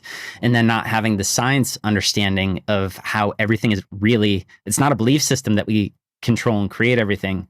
It's science that we control and shape all matter. And I think if you have those knowings and the brain is wired that way, it could change the outcome. But the United States is going to see it. So okay, so that leads us to why the U.S. is designed and destined to be the next Atlantis. Yeah, exactly. Why? And it's because the highest frequency, highest conscious beings in the world are here right now, working to spread the knowledge. And this is why the awakening here. So I don't know if I told you, but 77% of the United States is awake right now and knows that the leaders are taking the country in the wrong direction. Like 77% of the country. So when I said last year it was about 32%, we're at 77% of the adults in this country will go, yeah, something is very wrong. We have the wrong leadership. They're making the wrong decision. 77% of the country. I thought that was 32%. So last year it was. And what I didn't get to tell you earlier was in 12 months, I've seen it go from 32 to 77% of the country is awake. And you can interview somebody and they'll tell you, yeah, I think it feels like they are purposely making the wrong decisions for us. 77% of the people are finally saying that. Now, we still don't have the strong leaders because of this time in history, the 80-year cycles. They're not here yet. Things got to get really, really tough for the leaders to rise from the ashes that really take control of things. But you're seeing it starting to happen. Do you think the next president has the potential to be connected with light in any kind of way? Whoever the listener believes is or isn't. So here, my worry is this: they may, and this is something I got to sit and look at this week, but they may give us the people who are on that 77% awake and know that the country's going in a direction that's not going to thrive. They may give a small win because of how bad things have been for the past couple of years. Like I said, to put people back to sleep. So there may be a president who comes in who's like, we won, but nothing gets done. Just like nothing got done the last time there was a president, a light being there wanting to do good. Every single thing was stopped that could have furthered things. So there's a lot of great candidates right now who are light beings, but they could be stopped from the branches of government and things like that, because all of those have a lot of limiting belief people in them. So it's tough right now. Wow. Yeah, someone that I don't think is controversial to say is light, and I will, is Kennedy, John F. Kennedy. And Yeah. I bring up JFK because this is kind of random, and Maui, I actually got to meet John F. Kennedy's grandson. And that was cool. Kind of random. And if you're listening to this, Jack, hello. Super cool guy. But I don't know, that just kind of popped up in my mind with you. So, they may give a win of somebody like him getting in office, but as you've seen, they can tie the hands of a president, no problem, and make sure that nothing gets done. And then after 4 years, when people are like, oh, it's fine, the country's going to turn around, pull that person out, put another person back in who furthers the agenda, and then we're 10 times worse than where we are now. Well, like you said, it's like this tug of war, and they know when it's profitable for the absent of light to actually let in the light. Yep. And then they can manipulate that light in the way that they want to. So give on that rope, they all fall, and then they pull back. Yeah, and it generates, like, if sometimes someone that is a light and actually guided by source and things of that nature can trigger quite a bit of people, and sometimes they can use that light to generate more hate. And then it's like it's like this game of chess that they're really, really good at. But then, like you said, if you let someone of light, it might create complacency, and it's like this tug of war. So one thing you said before we move on to another topic, I know you do got to go at some point, but this can be like a 3-episode release. I know, right? Is this idea that you've shared with me, and I'd like you, if you can, to elaborate more on, and it has to do with what you said, like that we're all everything. And if you are anti something in the world, and you've talked about Mother Teresa's perspectives that maybe you could share here as well.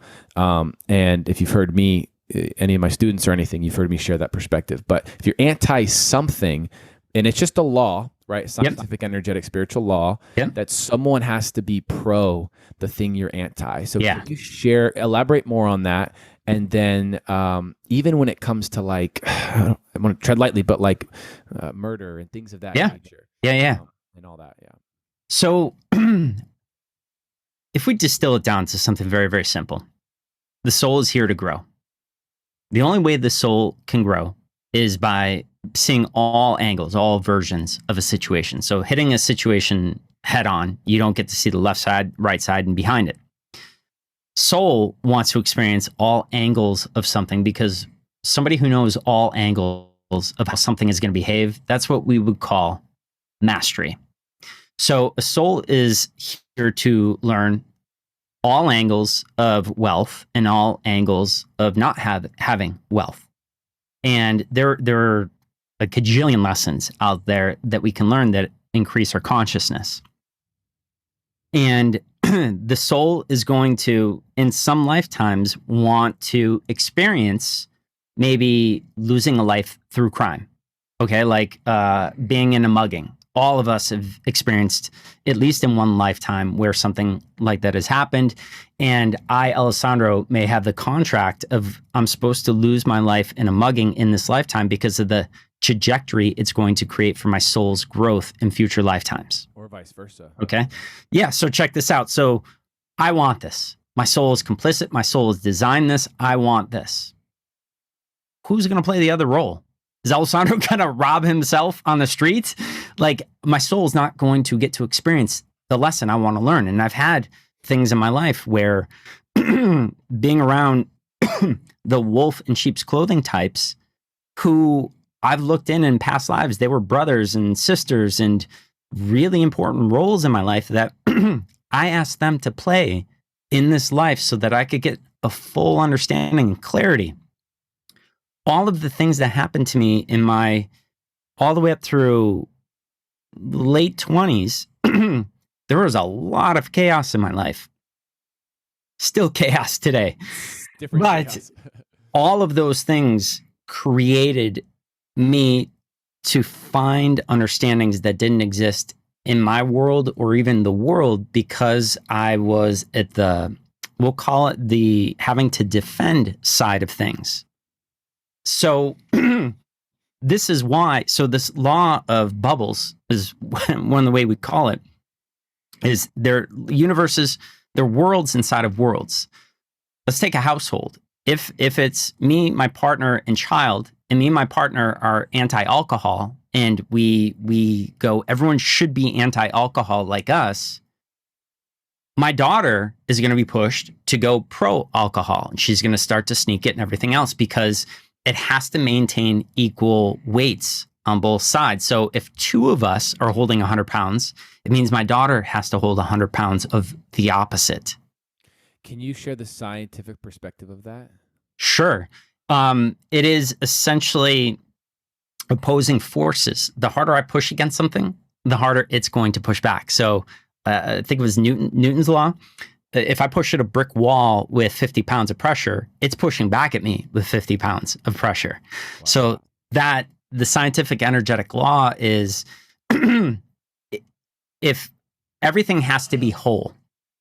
So if I am on imbalanced, so if I'm on the side of this is the truth and it's only half, it means that that's got to push back at me. It's always got to equal 100%.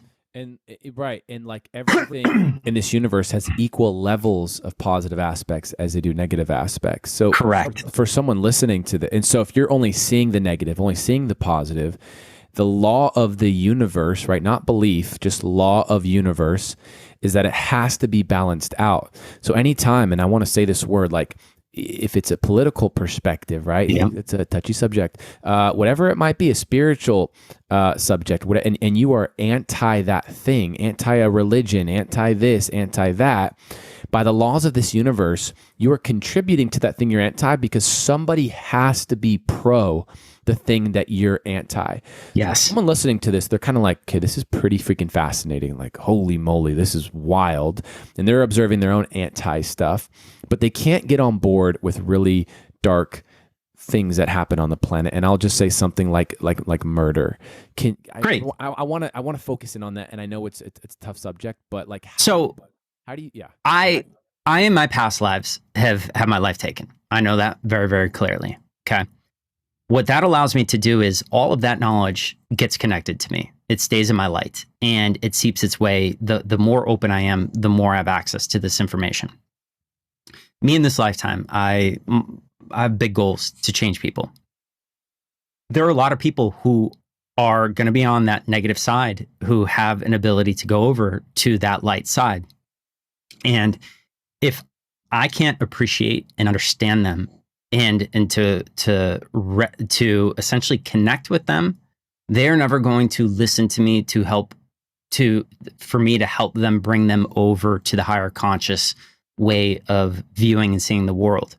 Okay. We do this every day in conversation. We yell and scream at people and we keep going. So if you have ever laid into somebody for 2 hours, like people do in relationships all the time, you're wrong, you're wrong, you're wrong, you're wrong, and just gone nuts on somebody for 2 hours, you're still going nuts because you don't feel understood. That's it. The second you feel like you're understood and you've been heard, you'll stop talking. Okay, I'm ready to move on. That's human behavior. That's our human psychology. We stop talking the second we feel like we've been heard. The second we feel like somebody gets us, we disarm and we open up and we thrive. If I cannot understand that they are playing a role that they were asked to play on a soul level, and have love and compassion towards them, they are never going to be open to the things I say. And this is why Christ had preached for so long, love every person as you love yourself. Wow. And that's, to me, that's that right there. For anyone that was battling that perspective a little bit, which I understand, right? It's a human thing to go, how can I not be anti or pro something as devastating as like murder? And I want to add something. Yeah. Keep going though. But what you said is, that's that to me. It's like, have any belief you want. If you're anti it, you're not giving that person any space to realize their own wounding and step into who they really are and ultimately help someone else and heal the planet. So you can have these, you can take on this persona and be like, I'm anti this because it makes me a good person. But the laws of this universe, they don't care about that ego self, and it's not going to be beneficial for the planet. And like, we're not just good, we're not just bad. Everything is both. We're all oscillating between both. Go ahead. So on that note, how do I disarm this? How do I appease this law?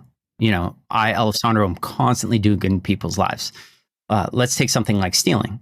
I would never steal. This is Alessandro ego self-talking. I would never steal from a person. I know how low consciousness it is and everything else, right? Now I'm forcing somebody else to take up that stealing mantle to even out what I'm saying. So wait, pause on that, because I want people to Sure. do that.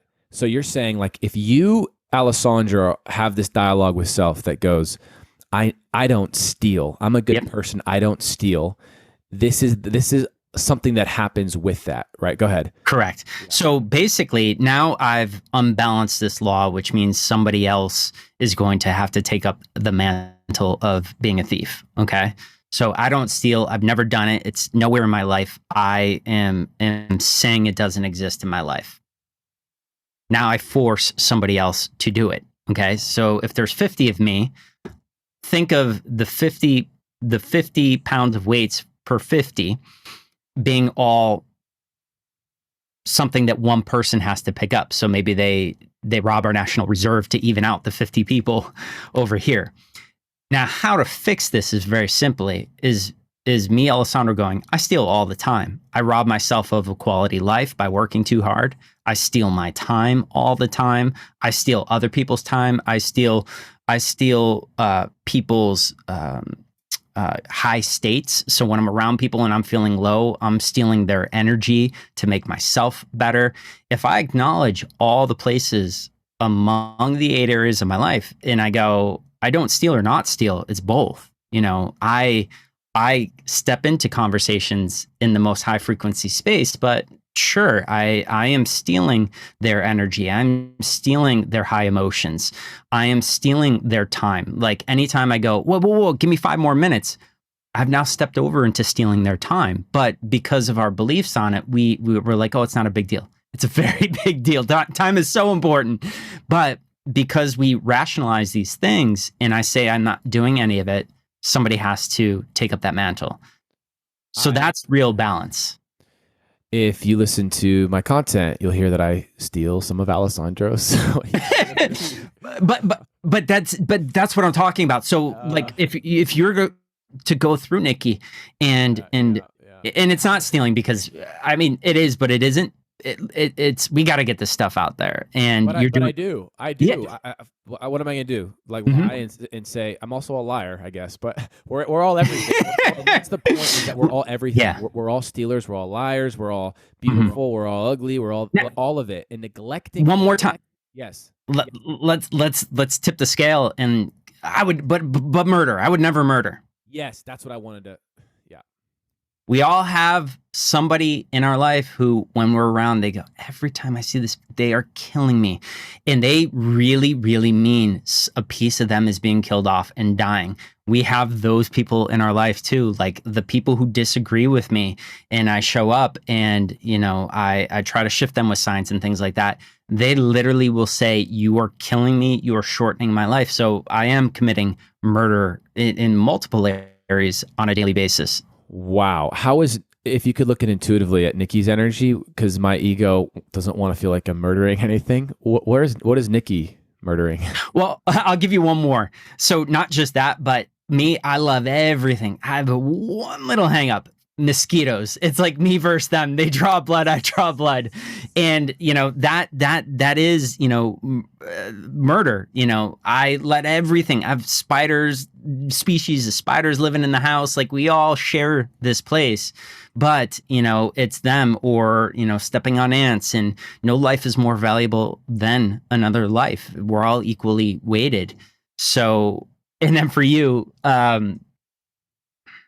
so the people who disagree with you, you are essentially murdering their quality of life. Is essentially what's happening, because if you think about it, so true, right? Because they'll literally, to high conscious information, they'll react so hard and they'll go, I feel like what I've heard is killing me. And they actually mean it. They actually mean they get sick. They may develop cancer from that.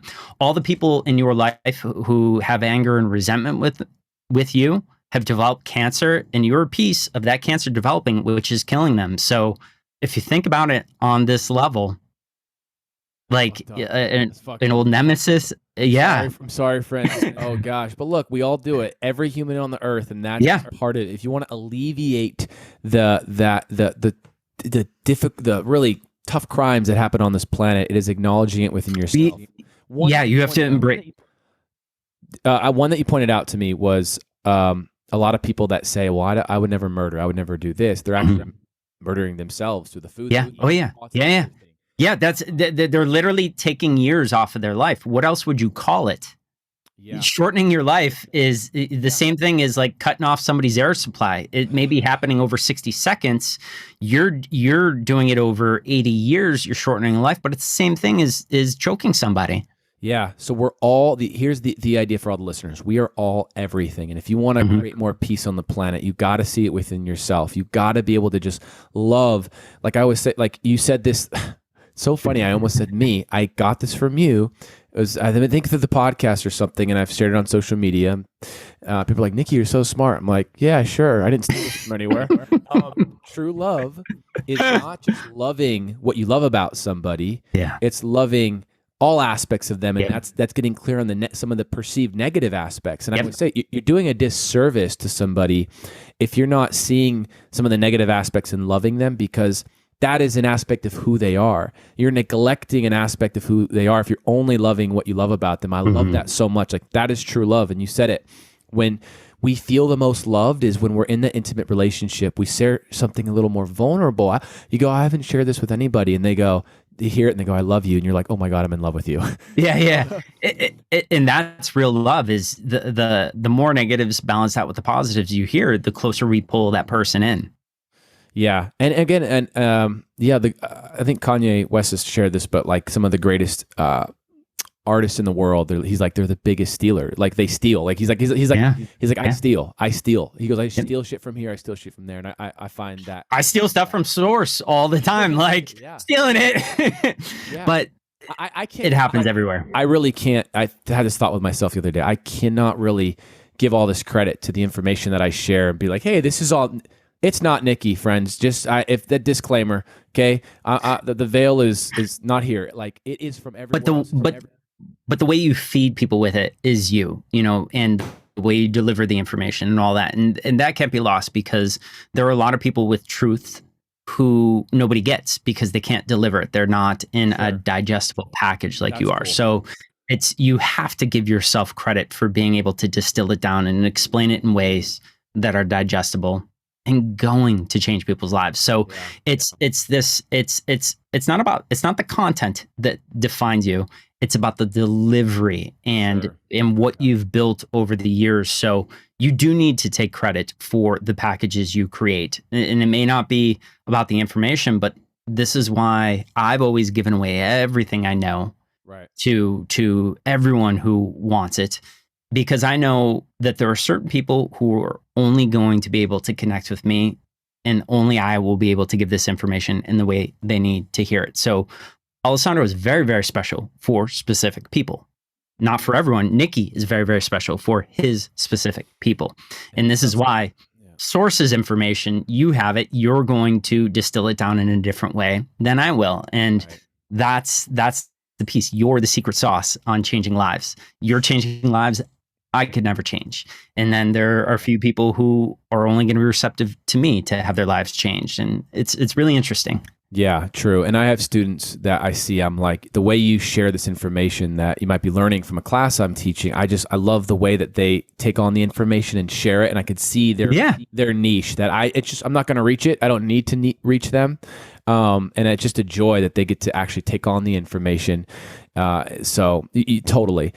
So Alessandro, thank you for all of this. I actually not going to let you go this second, but I will. I swear. I do want there are some subjects I want to cram into this. Sure. You talked about I think you did say something about like relationships, like where I'm trying to segue into relationships. Fuck it. I'm just going to relationships. So I guess I'd like to talk about the spiritual perspective of relationships, but this does play in because if you're anti something in a relationship, it'll show up. But relationships I find fascinating. Energetic ingredients I find fascinating. Oh, yeah. Though before we go, I want to like kind of capture. Yeah, no, go. We can jump in. I got a bit of time. Okay. I knew better. My intuition was like, space that out. Perfect. Okay. So let's see. What's there where I want to go? So relationships. Let's go relationships. Let's go. Let's start with attracting a relationship, and then from there, the sole purpose of a relationship. Although, which direction do you want to go? We can go with the attracting part. Okay, cool. Let's start with that and take it where you want. So, attracting is simply put two things. The easiest way to attract a relationship is probably the hardest thing for a human to do. And what we've been talking about is having unconditional love towards yourself. Wow. Let me write that shit down. Hang on. I love how simple that is and profound that is. Because here's why. If I know my biggest struggles, and I love them. I go, my biggest struggles have made me who I am. My profound depths and my empathy and passion, all that come from my greatest struggles and my greatest mistakes have given me my greatest masteries. I'm going to attract a partner who's going to say, I love that you've made these mistakes and you've lived your life this way because you don't have to make these mistakes with me. That you understand people who are going through hard times because you yourself have had those hard times. You are the greatest hearted person I've ever met. And I know you did the best you could with what you had in those situations. None of it was out of malice or anger or any of that stuff. It was just doing the best you could with what you have. So because I have complete acceptance of myself, I have a partner who goes, these are my favorite parts about you. You wouldn't have your determination had you not gone through these really terrible points in your life. Had you not made these bad decisions with how you handled other people in your life, you may make those bad decisions with me. So it's about loving every aspect of yourself, which means by one of the spiritual energetic scientific laws, another one, whatever I accept, people are going to wholeheartedly accept. My skeletons in my closet, if I try to keep them in my closet, man, those things are going to come up in 6 months, a year, and it's going to be the thing that breaks the relationship because I can't accept it. They're going to say, I can't accept it, I'm out. And that's the law at play. So like every single thing in this universe is all you listeners, I'm sure, aware of at this point. It's reflecting our energy, reflecting our focus and our perspectives and things of that nature. And if we are conditional with the self, have conditional love, your relationship or who you attract in your life is going to reflect those conditions onto you. And it's that mirror for you to see an aspect of your energy that you couldn't get anywhere else. And so what would be like, first, I have so much. I'm like, how do I organize this? Okay. What is the energetic ingredients? Could you share in specifically attraction? I know one of them is like knowing you're really good at something, right? Yeah. So having something that you really, really think is special about yourself. Okay. So if you think about attraction, we're attracted to things that are unique. So if you know yourself to be very, very unique, that would be an ingredient of attraction. So I know I'm unique. You're never going to find somebody like me. They're thinking in their head, I'm never going to find somebody like you. I'm focused on acquiring you. So it's now if you walk around and you go, I'm no better than anyone else, and this is a belief and it's radiating throughout your field, you're shooting yourself in the foot because now everyone who is a would-be candidate of being a partner match for you, you're not going to stand out with them. Okay, and here's what's cool. The listeners, you are special and unique. It's attraction requires you to see that in you, right? Exactly. There are 8 billion versions of that on the planet right now. Everyone is attractive in a very, very specific way. Okay, so what are, can you share all the ingredients? The second one I would say is that with physical attraction, It's knowing that your physical body is a win.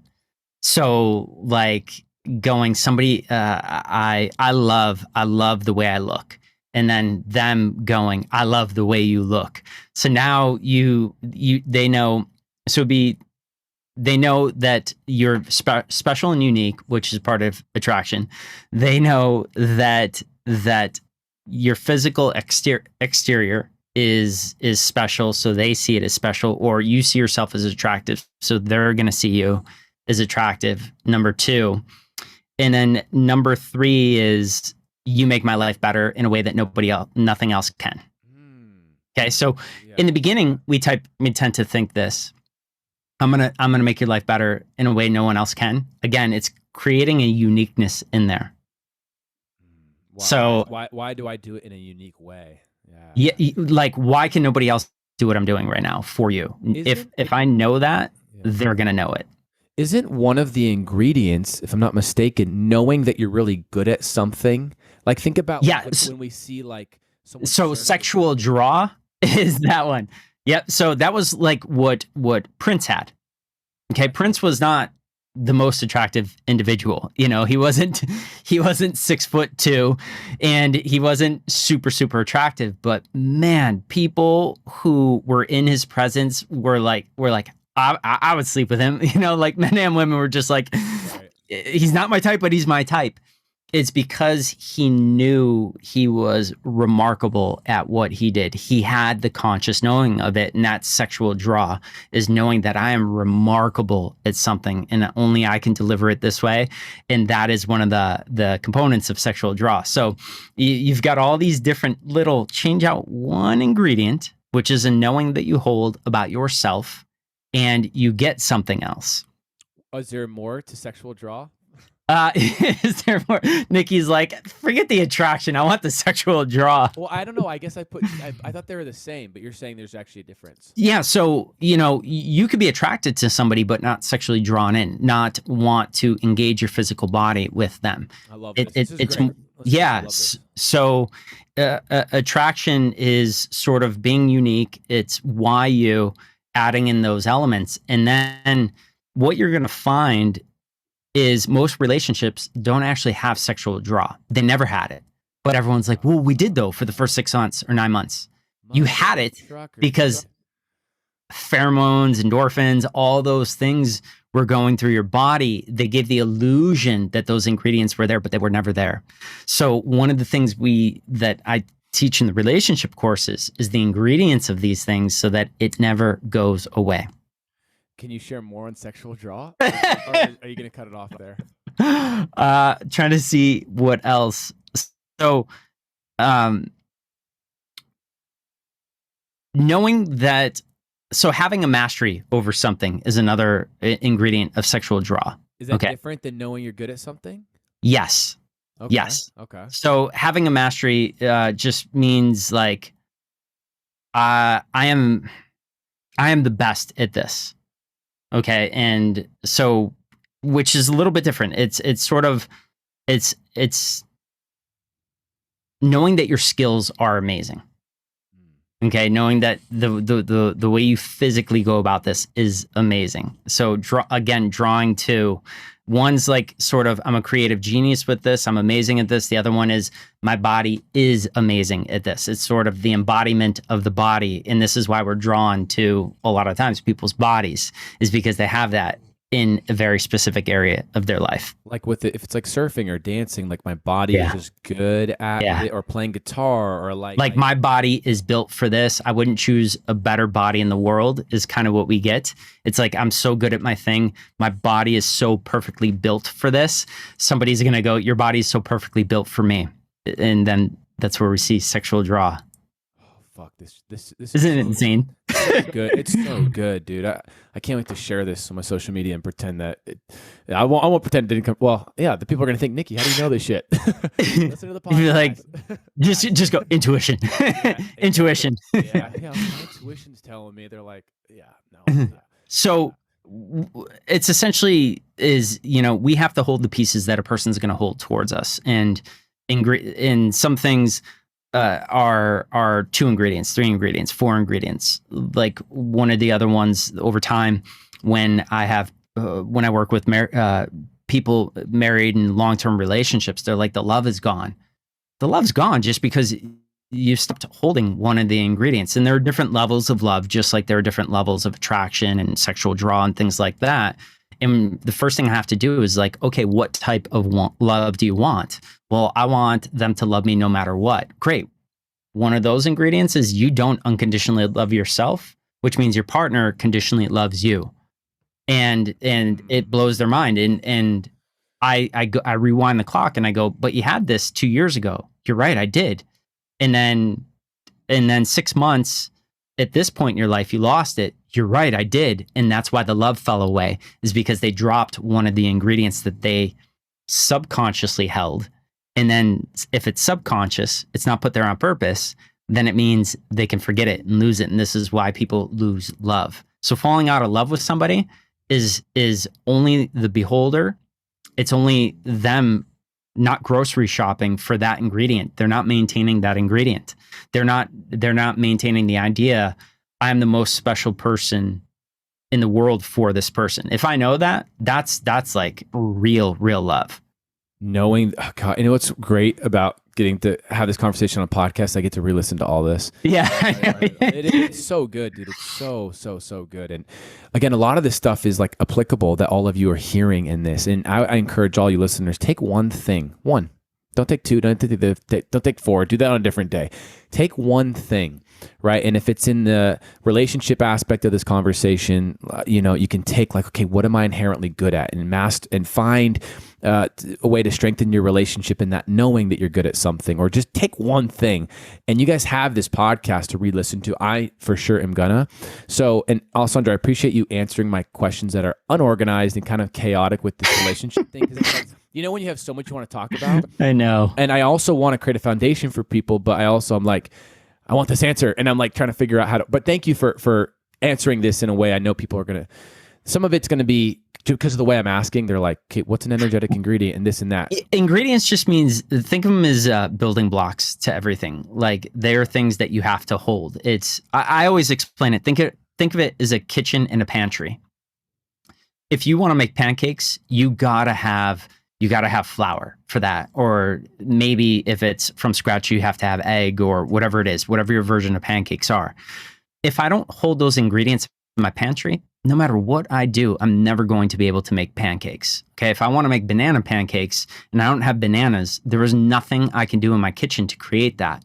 So think of everything in life, whether it's a career, whether it's a loving relationship, if it's sexual draw, if it's health, everything is, you have to have those ingredients running in there so that they can be cooked up in your creator field. So that's how I explain ingredients. There are things that you have to have high levels energetically built up in order to use. So if I've got a smidge, of unconditional love, it means 99 out of 100 times, I'm not going to get unconditional love from my partner, except for that little ingredient that I have of it. So think of them as gas tanks that each one's got to be filled up at 100% so that person can embody it 100% of the time. If I've got it at 10%, I'm going to see it 10% of the time from a person. What is ghosting? Like when someone gets ghosted. What is ghosting? When someone gets ghosted, like they reach out, the person doesn't respond or something like that. Not feeling like you're important enough to resolve things. Fuck, I love that. So now here's the thing. For you guys out there listening, it may be allowing a financial crisis to continue in my life and just dropping it. Okay. And because I ghosted myself with that, I'm going to be ghosted somewhere else. This all goes back to the self, folks. All goes back to the self. Now, here's what's cool. I want all the listeners to get this. I actually took a course where I learned about energetic ingredients with Alessandro, and it's changed my life so much. To this day, I actually go back to these notes. I'm understanding it more and more. I get to teach this stuff. It's in my courses and my classes. So for all of you that are like, that feel excited when you hear this episode, and I know you guys have heard me share this, but go to Guided Light Healing. Like, I would encourage you to take a course right now, emotional mastery course, a relationship course, intuition. I mean, I know, Alessandro, like, some people that have are taking some of the courses that, met you through me, because I'm like people. There's certain people I know that if I'm in person and I see intuitively they're supposed to go over there, I'm like, go now. And it always changes their life. I get a call from them, Nicky, fucking thank you so much for having me be a part of this course. It changed my life. And that's so cool. So you listeners, go. Why would you wait to change to connect with the greatest aspect of who you are? If you want, and I don't mean this in a superficial way, although it's going to sound superficial. If you desire to learn how to generate sexual attraction and manifest love and strengthen the relationship with self, and I actually want you guys to take some superficial things that you might desire in your life, there's nothing wrong with that. You can attract that and align with the frequency and vibration of it and learn the spiritual, energetic, scientific component of all that. You got to invest in yourself. You don't have to if you go to Guided Light Healing. There's a ton of free information over there that I still learn from. And Alessandro, you have a podcast called Expanded Consciousness, which I listen to. So go ahead. Elevated Consciousness. Yeah. Elevated Consciousness. Yeah. Great. They're like, Nicky, you really listened to it? You just said, yeah. Elevated Consciousness. Yeah. Which I listen to. Uh-huh. I love the podcast. I encourage all of you, go listen to the podcast. Anything else, Alessandro, that you desire to share on relationships that intuitively you feel called for the audience to hear? Yeah. And this is the key to life. And I think when you asked me this question earlier about, why civilizations fell, I think the most important thing in our lives that we can do is emotional mastery. Because the second we become emotional, we turn off our greatest asset, our brain. We turn off our intuition. Those are two major things that turn off the more emotional we become about something. This can explain every single undesirable moment in your life. When you're in a relationship, your partner goes, we got to talk. You become emotional. Your brain shuts off. Your intuition shuts off. You're in a fight or flight. And you say the wrong things and the relationship ends when it could have been prevented. You get called in for a work meeting. Your emotions go off. They're triggered and you can't get in control of them. And a boss or a coworker goes, how do we handle this situation? Your brain is off. 95% of the blood flow has shut off to that part of the brain and gone fight or flight. You're going to give ideas that you're going to regret forever and go, why didn't I think about this? Why didn't I say this in this situation? Or sitting in an investor meeting, being emotional and not being able to articulate and communicate your brilliance and get that investment. In emotional mastery, if you guys want to beat aging, and if you guys want to beat sickness and disease, if you can manage your emotions and keep them as close to zero as possible, which we're now teaching people how to do in a way that works and is fast, you'll never get sick. People ask me like, Alessandro, I haven't seen you sick in years. And I go, well, that's not true. The second I feel a tickle of something, I emotionally balance with it and it goes away. Like everyone's like, you're superhuman. No, like every week it's 3 sicknesses, but they don't ever catch hold because I rebalance out. I've achieved a level of emotional mastery right now that I'm actually happy about. I was when I clocked my numbers before this course putting together a few years ago, I was like, my emotional knowledge is really, really high at a mastery level. But I was like, what is my process at? I clock everything. Like, am I a pro athlete with managing my emotions? And I clocked in an emotional situation. What is my emotional mastery and response in that situation? I was at like 63%. I was like, how is this even possible? And I was like, oh yeah, I feel horrible when emotional things happen. So I do everything on myself over the years before I release it to people. And I have now got my emotional mastery program to a 93%. So it can be a level 10 life-threatening, life-changing situation. And within 60 seconds, I can get my emotions down to a perfect place where I have 100% utilization of my brain and intuition. Now, if you think every person that you are going to compete against, whether it's an argument, work, things like that, they are going to be emotional because nobody has emotional mastery. So which means they're going to be down to at least 40% of their brain's processing power. They're going to be down 90% of their intuitive abilities.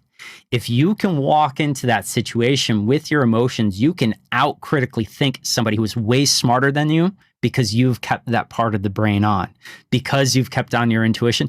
It is a recipe that nobody on the planet can compete with right now if you are an athlete or you are performing in any type of work situation. So I would say the key to the world staying in a golden age is emotional mastery. And that's where in the past years, I've focused everything I know on to create something that I think this in a way will change the world. And they can sign up for that course how? So if they go to guidedlighealing.com, there's a form, a submission form. We do an intuitive read for each person. We talk to your soul. We make sure it's a good fit for you. We make sure it's actually going to change every part of your life. If it's not, you'll be redirected to some other program. But this is a program for the first time, way overdue in the last 6 years. We're now just finally releasing this program, and it's a good one. It's a really good one. And all of you, I encourage you to go to the show notes, go check out this program. Like, why would you not? My thing is, why would you not? Why would you not? Why would you not? Like, man, I have something I have to do this second, which I could literally keep going, but there's a reason for it. I have to go. Before we go to, oh, man, I probably have to keep it to one. Okay, one more thing. Do you have an intuitive message for everyone that's listening before we go that's in the highest good for them to hear? For them, I would say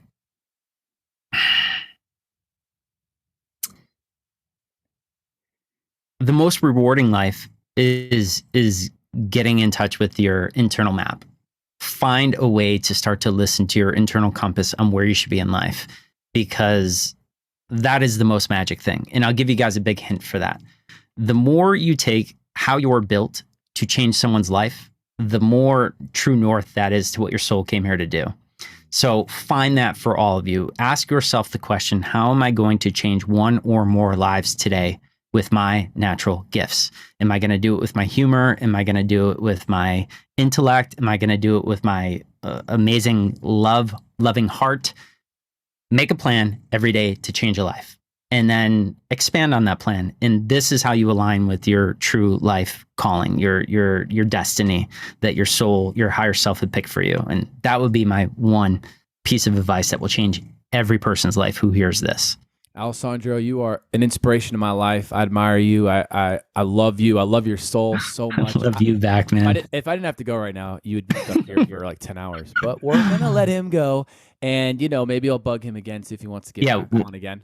We'll jump back on for sure. It'll be fun because I have so many more questions to ask you, and I'm going to cut it there. But Alessandro, thank you so much for just sharing all of your love and insight with the world in this podcast. And you know how much I appreciate you. Just know more love is coming at you. You actually, when I was in Maui, I wrote you another email about how much I love and appreciate you. I didn't send it yet, but look out for that. I can't wait to see it, man. It's coming. I'm going to send that because I do love you so much, man. If you knew the amount of times I'm thinking about, man, if Alessandro could see this, if he could see this. And like when people, I do, man. I'm so, I don't want to say proud, but proud of everything you're doing is just beyond even what I saw in the beginning. So it's amazing. I hope to make you proud. That's the goal. Cause I'm out here and I'm doing it, man. You're walking the walk. I know your soul gets it. I know it's cool when you're in this kind of realm, you can connect with people on a soul level. So I'll send it to your higher self. He'll get a dream or some shit. Yeah, it's true. So true. I appreciate you, man, more than anything you know. I take it. I take the love. All right, man. Well, we'll talk soon, okay? All right, brother. Have a good rest of your day. All right, cool. And for all of you listening, you're special, you're unique, you're on this planet with a divine purpose. I don't mean that lightly. Stay awesome and authentic. Peace.